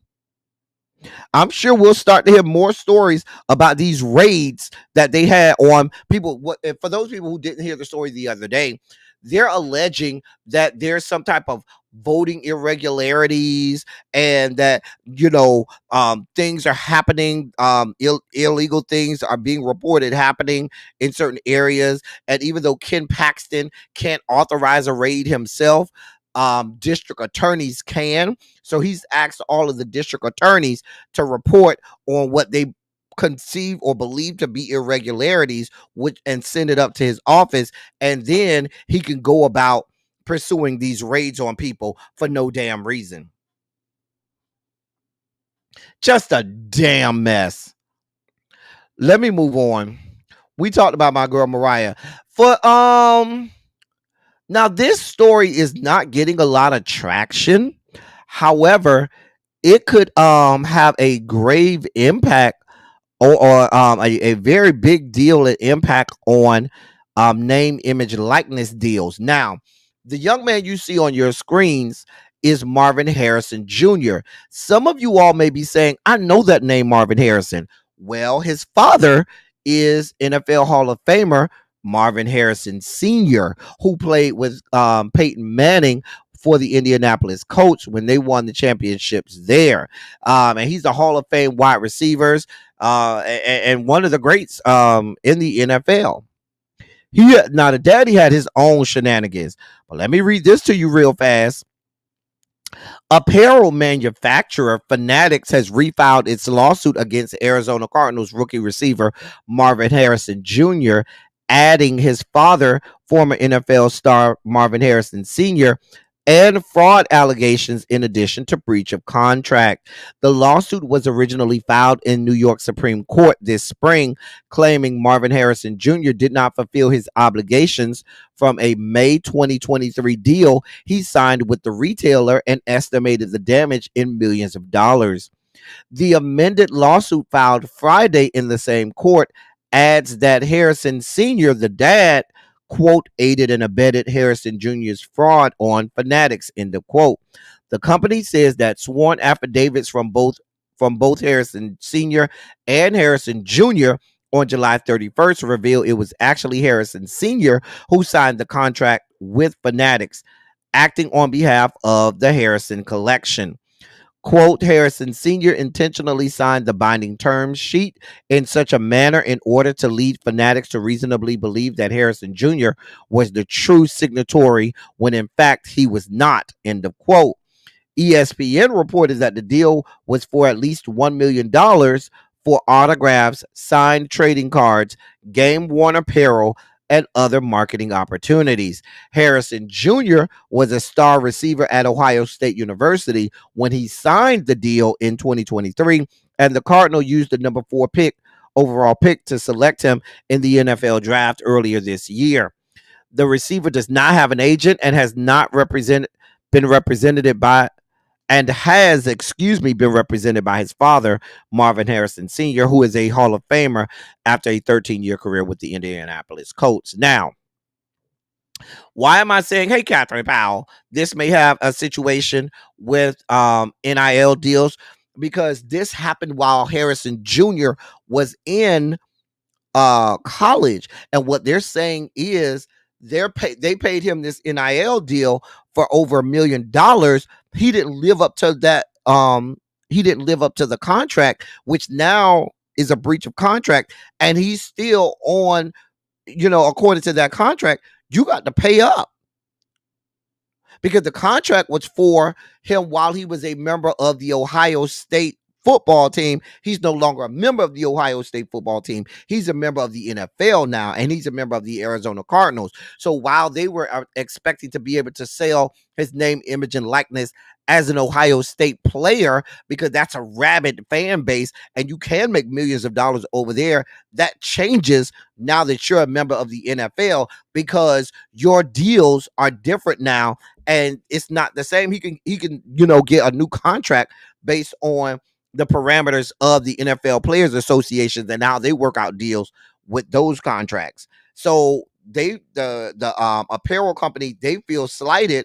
He don't went on, but depending on the adjudication of this lawsuit, he could still be expected to he might have to pay them back that money that they did or did not make. So I'm interested to see how this adjudication plays out and what that means for NIL deals moving forward. So and because that could really change how how some of these kids that's going out here signing some of these NIL deals in college, what they do, because you don't want to be on on the hook for money if you don't live out the parameters of that contract. So it'll be real interesting. So it'll be real interesting to see. We'll be monitoring that situation. Somebody go over there and get this young man, please. So Tyrese is on record basically saying that his mama made him act like he was slow so she could get government assistance. He just sat down for an interview where he confessed that his mother, Priscilla Murray Gibson, made him pretend to have special needs when he was about 8 years old so they could collect a hefty check from Social Security. Specifically, he said he claimed that his mom made him, quote, play retarded, end of quote. That's a direct quote from him, not me. In order to get an extra $762 from the government to help the family. I don't know what y'all want from me. He said that was his first real acting job. He laughed it off. He referred to the payout as, quote, government cheese. I don't have this type of time. I don't know what y'all want from me. I don't, bruh. Now his mom died a few years ago, back in 2022, after she died of COVID complications. So the mom ain't even here no more. So I guess he feels the freedom to go about, saying all of this. This is just more of yo ain't shitness, okay? Tracy says, show her proof that he faked it. Because we don't believe it was an acting job. We really feel like you are slow in the head. Like something's wrong with him. Can he just go back to the back of the bus and sing the Coca-Cola song? I mean, get back on that goddamn Metro bus and stay and just stay in the back of the bus with your earphones on and sing it. That's all we need you to do. Because once you got your ass off of that goddamn bus. It's been a fucking shit show since then. I don't know where the fuck y'all find him at. We, the members of the governing body of the Capricorn Coalition, vehemently denounce him, discredit him. He is not a member of our delegation, and we summarily give him to the delegation of Aquarius. Don't nobody really care about Aquarius is, so he's emotional like you bastards over there in Aquarius. So we could give him to y'all. Y'all are the emotional ones in Aquarius. We don't have this fuck shit in Capricorn Coalition, okay? So we give him and gift him to you all Aquarius is. Y'all can have Adam, because he doesn't belong with us over here in the Capricorn country. He just doesn't belong over here. I'm just saying.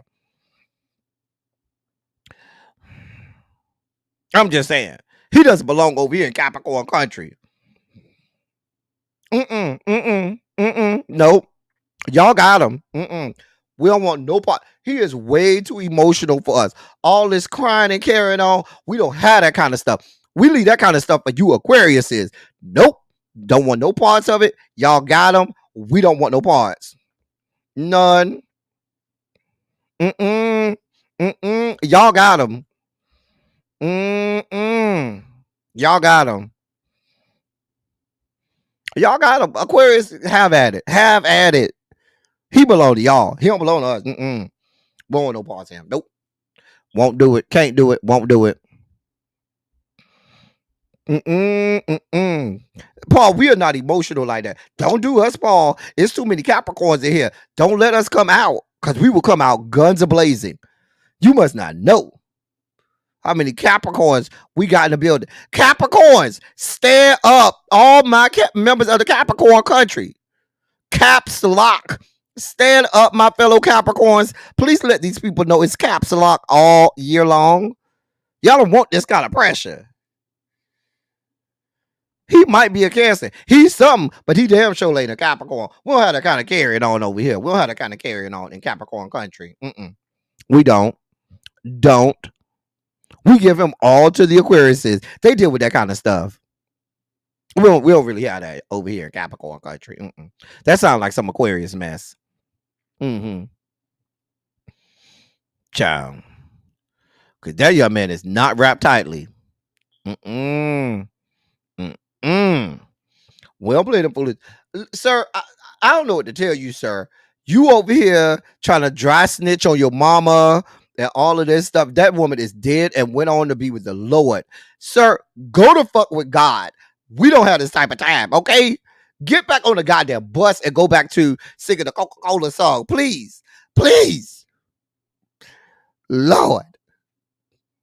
In our last story, can somebody go look up and see whether or not Drake, BBL, Drizzy, Wheelchair Jimmy,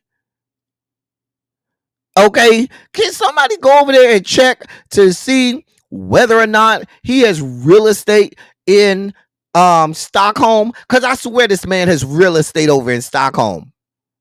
Why am I questioning whether or not he has real estate in Stockholm? Because the people are saying he wants another round with goddamn Kendrick Lamar. Sir, you done got your ass whooped. You done got your ass dog walked. And you still trying to come over here begging for more. This is Stockholm Syndrome. Stockholm Syndrome.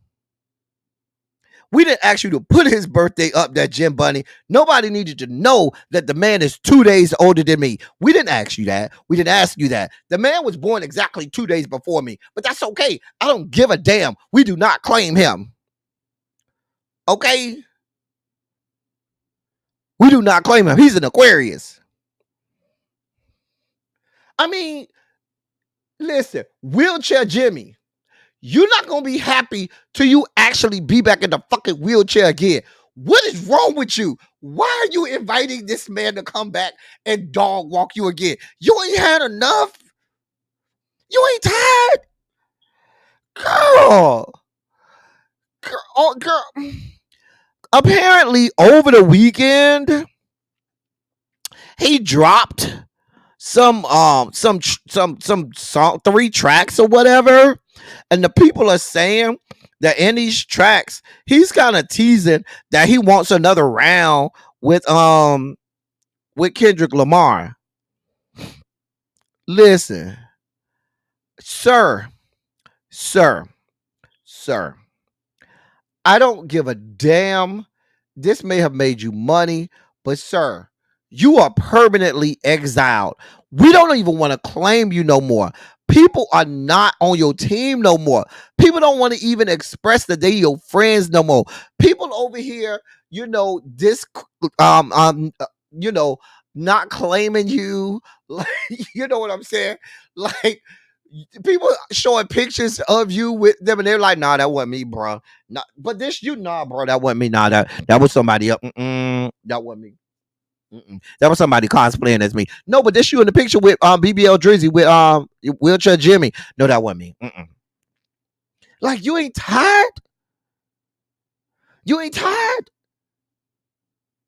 He's also, I ain't got to worry. I know he ain't no Capricorn, because Capricorns, we just don't get bodied like that. Like, this sounds like somebody who might be like a Pisces or something like that. Like, it's given very much, one of them signs that, they get bodied and stuff like that. Like, he could be a Pisces or a Gemini or a Libra or something like that.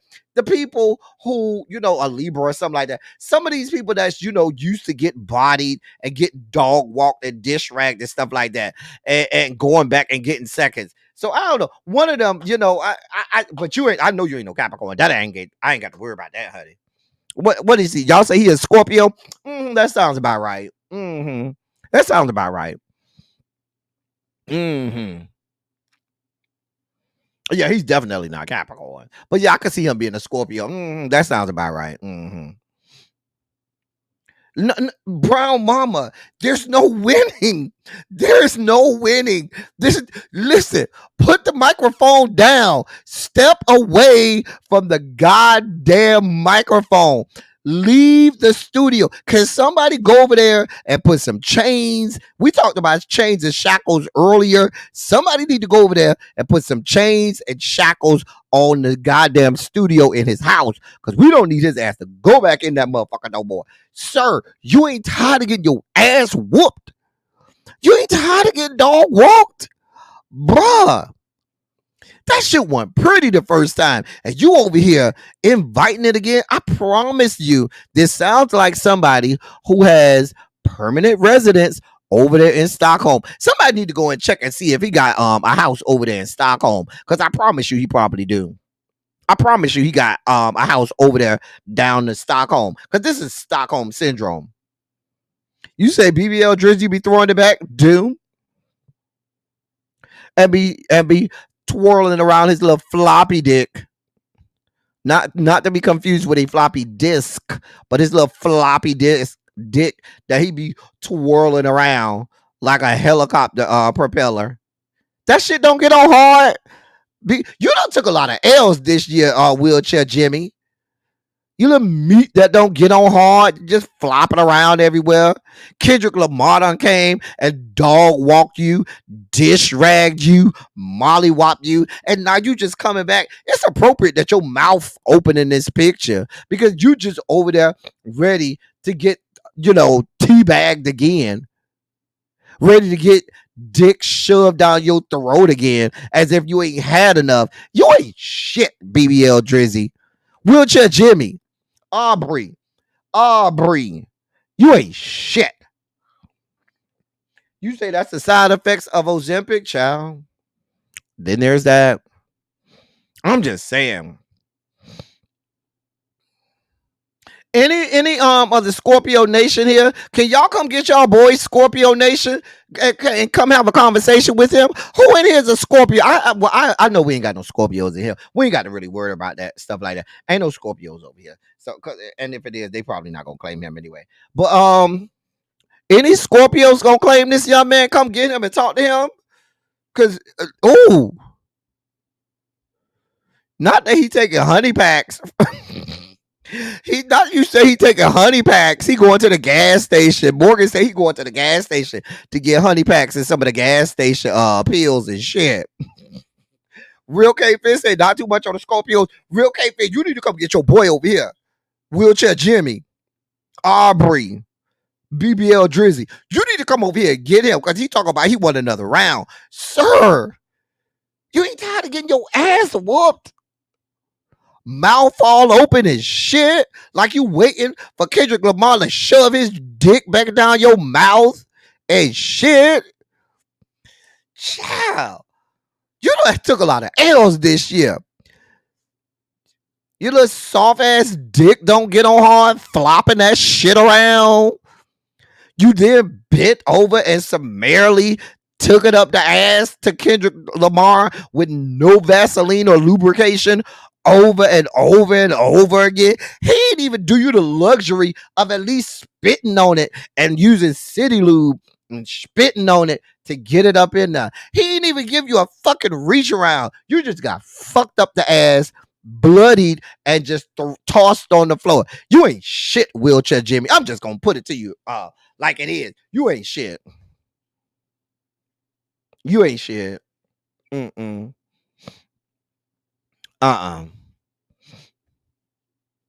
say he need to stick to choruses and singing? He need to stick to the choruses and singing that he used to? He does give me Libra tease though, friend. That's why I thought he was a Libra. He gives me Libra tease. You say he right there on the cusp, friend. He gave me a Libra tease. Could this give me some Libra type energy? Why, Xavier? Could have gave him some Albaline or something. Something. Girl, you just let him fuck you down. Just dry and shit. Bleeding and shit afterwards and shit. Girl, go on over there and get some stitches or something, honey. I don't know what to tell you. Child. Girl, he give me a Libra T now. He sure give me a Libra. That's why I say he must be a Libra or something. He gave me that. If y'all want to, Scorpios, y'all don't got to claim him. Y'all can give him to the Libras because that's what he give me. That's what he gives. But sir, I would have thought that your motherfucking ass would have been tied. Girl, you know, some of these people are sadists. You know what I'm saying? They into that sadomasochism stuff. Send him over there. You'll talk to him, Ronald. I'm sure you will, Ronald. Ronald, you want to go over there and talk to him? You gonna help him get it hard, Ronald? I just want to know, Ronald.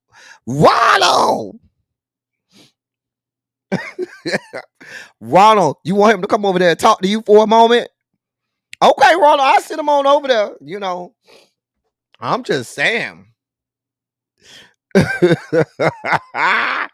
Shay said the Libras ain't taking no more embarrassment over there. Nope. Shay said ain't no room for you over there, Wheelchair Jimmy. I don't know what to tell you, Wheelchair Jimmy. The Scorpios don't want to claim you. The Libras damn sure don't want to claim you. I don't know where you gonna go. Maybe you can make your own zodiac sign, Wheelchair Jimmy. I don't know what to tell you. I don't know what to tell you.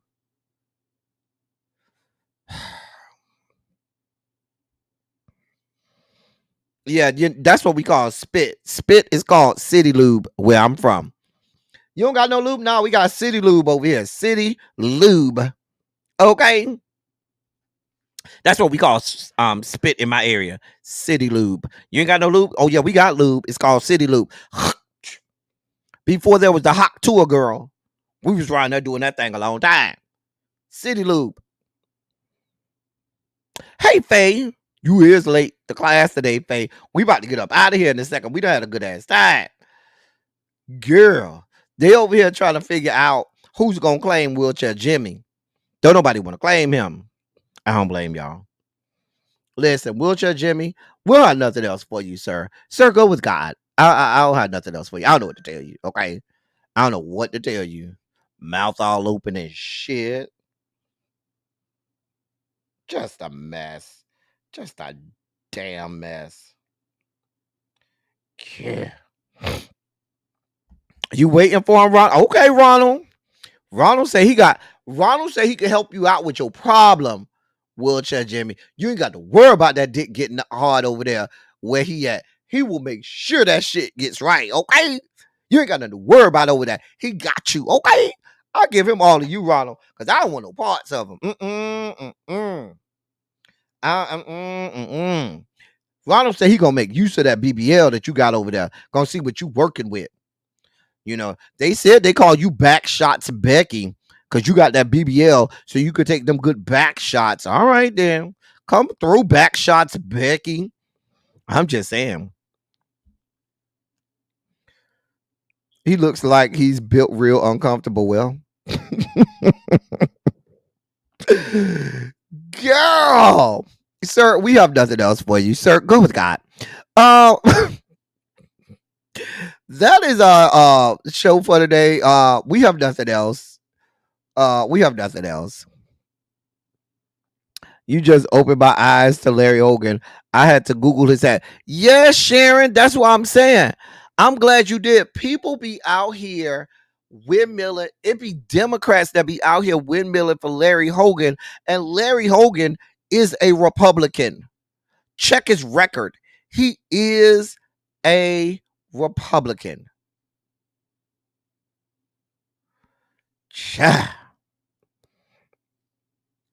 All right, hey, Errol. We about to get up out of here anyway. But that's why I had to have that conversation with my Marylanders. Cause they be out here really windmilling for this man. And I be like, we got too much at stake for y'all to be out here playing with us, talk about some, well, Larry Hogan ain't that bad. Girl, we don't have this type of time. We could not afford for y'all to be over here with this foolishness. It's Angela also Brooks. That's it. Ronald say he's civilized. He use wet. Now, Ronald, wet is old school. We don't use wet no more. You know, you could use gun oil. You know, you could use that Swiss Navy stuff. What's it called? The Swiss Navy lube and stuff like that. You know, wet is back in the day. We used to use wet platinum back in the day. That used to be the good shit back in the day. You know, Astroglide. Astroglide is old, but Astroglide still work in the clutch. You can go to Walmart and get you some Astroglide real fast. I'm just saying.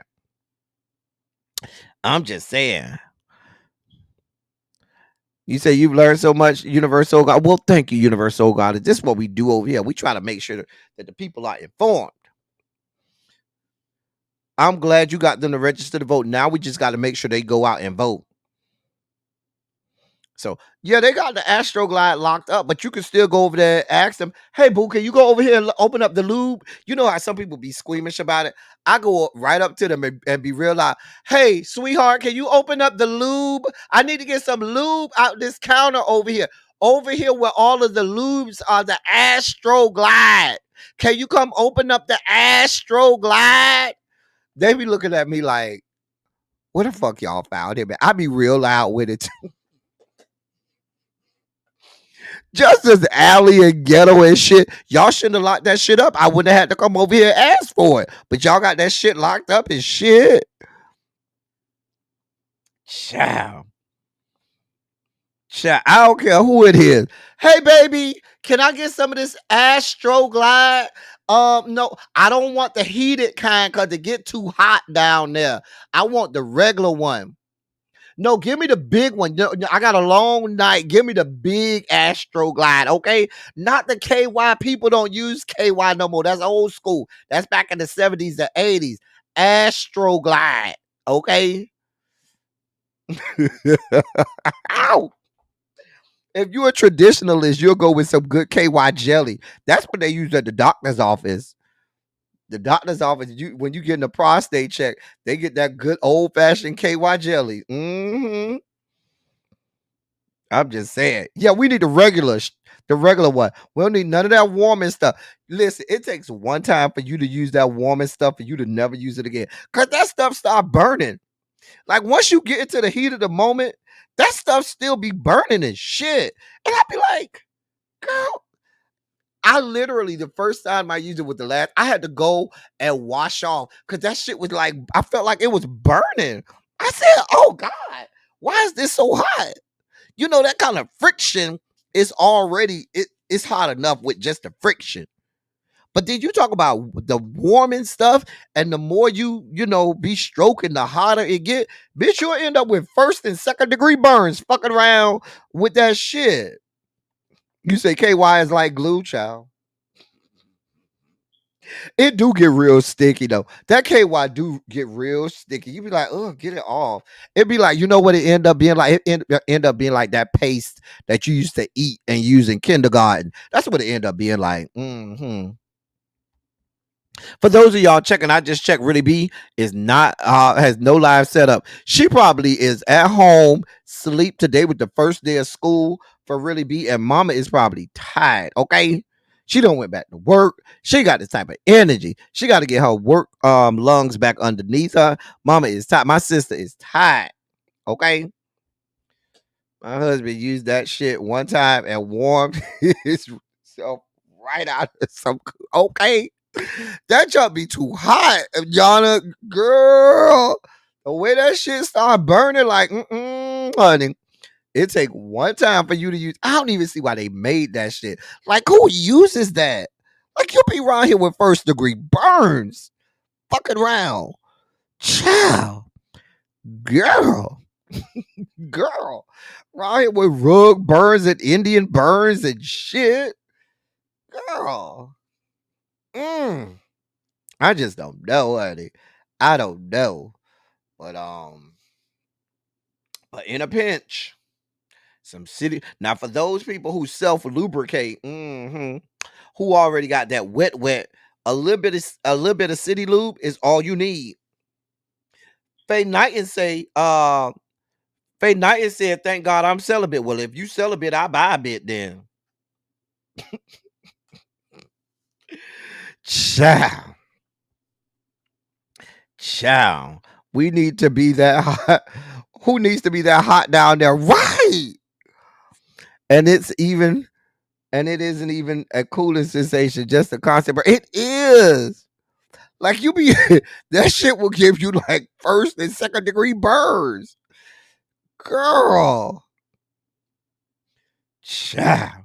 The adventures of sour cream folk use the warm and be it'd be the people descended from the Caucasus Mountain using that mess.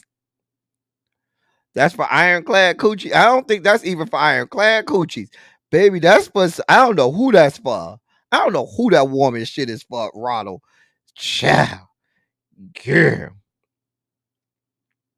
Candy Cody had some great, she had some good lubes. I looked at some of the stuff. She had a limited, her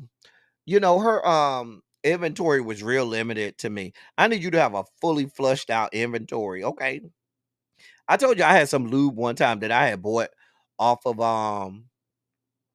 Adam for Adam used to have a store, a sex store that had some good shit in it. And I saw some lube in there that's supposed to look and feel like cum. It was called Jizz. It was some good lube too. It did look like it looked and have the texture of cum. It really did. It is like putting Bengay on it. You called it out exactly, Jason. It's just like putting Bengay down there. Adam for Adam. Oh, I don't know. This was years. This was maybe about 10 years ago. Xavier. I ain't been on Adam and Adam in years since before COVID. I know it's been since before COVID. Since I've been on Adam for Adam. I know that. I know it's since. I know I ain't been on that since before COVID. Child. Yeah. Anyway, y'all, we about to get out of here. I done said that like 12 times. Oh, child. Anyway, yeah, it's after 12 o'clock. Let me get my ass out of here. I did not expect to be up here this long. Get my ass out of here. Listen, y'all. We'll be bike tomorrow. We will be bike tomorrow. Okay? We'll be bike tomorrow. Listen, y'all. That's all always say. I love y'all. I love on y'all. Thank you all for being vocal, present, and active. Thank you for doing what you do. Thank you for any and all contributions that you make to the channel. They are certainly much obliged and much appreciated. I thank y'all for being here. Tomorrow we'll be back at it with more news. I need to go catch up on Bel Air. I'm on episode 5. And I need to finish episode 5 and get to episode 6.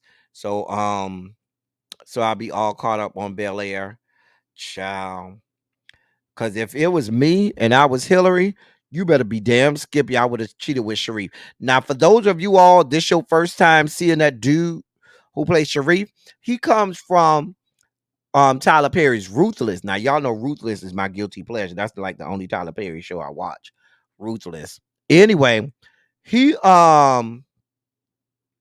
his fine ass is Manny on Ruthless, and that bitch been fine for the last 3-4 seasons now. He came like season 2 of Ruthless. He came in season 2, and that bitch ain't just got fine. That bitch been fine. But y'all know Tyler Perry don't fuck off. Tyler Perry gonna have a fine piece of man. Child. Yeah. Uncle Phil is not getting on my nerves. Aunt Viv is getting on my nerves. She comes off to me. I don't like her this season. She comes off. She's not likable to me this season. So far. Like I don't like Aunt Viv this season at all. I don't like her at all this season. And I liked her season 1, but this season I don't like her at all. I don't like her at this season at all. At all. I don't know where it's going at this point, Xavier. I have no idea where it's going. It's gonna end up like the have and the have nots being real stupid at the end. So anyway, I gotta finish watching episode 5. And then I got episode 6. I am caught up on Big Brother.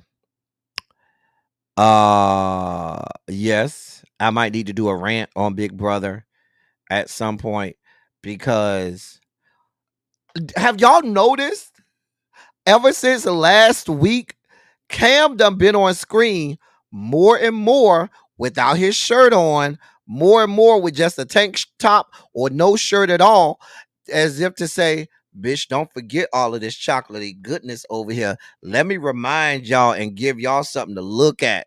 I was like, okay, because before that, the first 4 weeks, Cam was real covered up. Like he was not trying to show y'all all his chocolatey goodness that he had. But since he was on the block and about to go his ass home, Cam said, let me come up out of these good clothes and give you something you can feel. I said, okay, Cam, okay, I see you. I see you. Have to have not was good for first 5 seasons. Ruthless got weird when they had Lenny jacking off the tally, whooping. Well, child. You saw the last episode, Xavier. So they changed and made River Daikon, because Daikon, even though Daikon, I thought that was his name, but his title is Daikon, because you know how Elder Mother will call him Anthony. So his name is Anthony. His title is Daikon. So now River has the title Daikon, and he wears the black suit now. Just a mess. Just a goddamn mess. Child, they had a whole threesome with Ruth, the highest, and Daikon on episode 1. They was laid up in the bed together. Just a mess. Laid up in the bed naked together and shit. Noma from Power in real life until like I didn't know that either. You just told me something. I did not know that, Yana. I just thought the highest renamed him Daikon. I thought Elder Mother was his real name. I thought he got real name. Thought he got renamed Daikon too, but apparently Daikon is his title, because now River is called Daikon because he has that number 2 spotted. Now he wear a little black jumpsuit. It's a mess. Now I ain't gonna lie, that River is fine as fuck too. Yep, child. Go look at his Instagram. That bitch River is fine as fuck. Sleep on River if you want to. That bitch fine. I said, oh. But I don't expect nothing different. That's Tyler. Tyler can pick him now.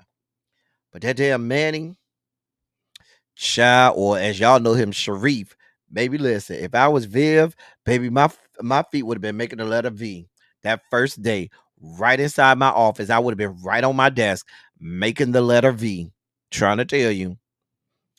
Mm-hmm. Go check out his Instagram. He ain't so little.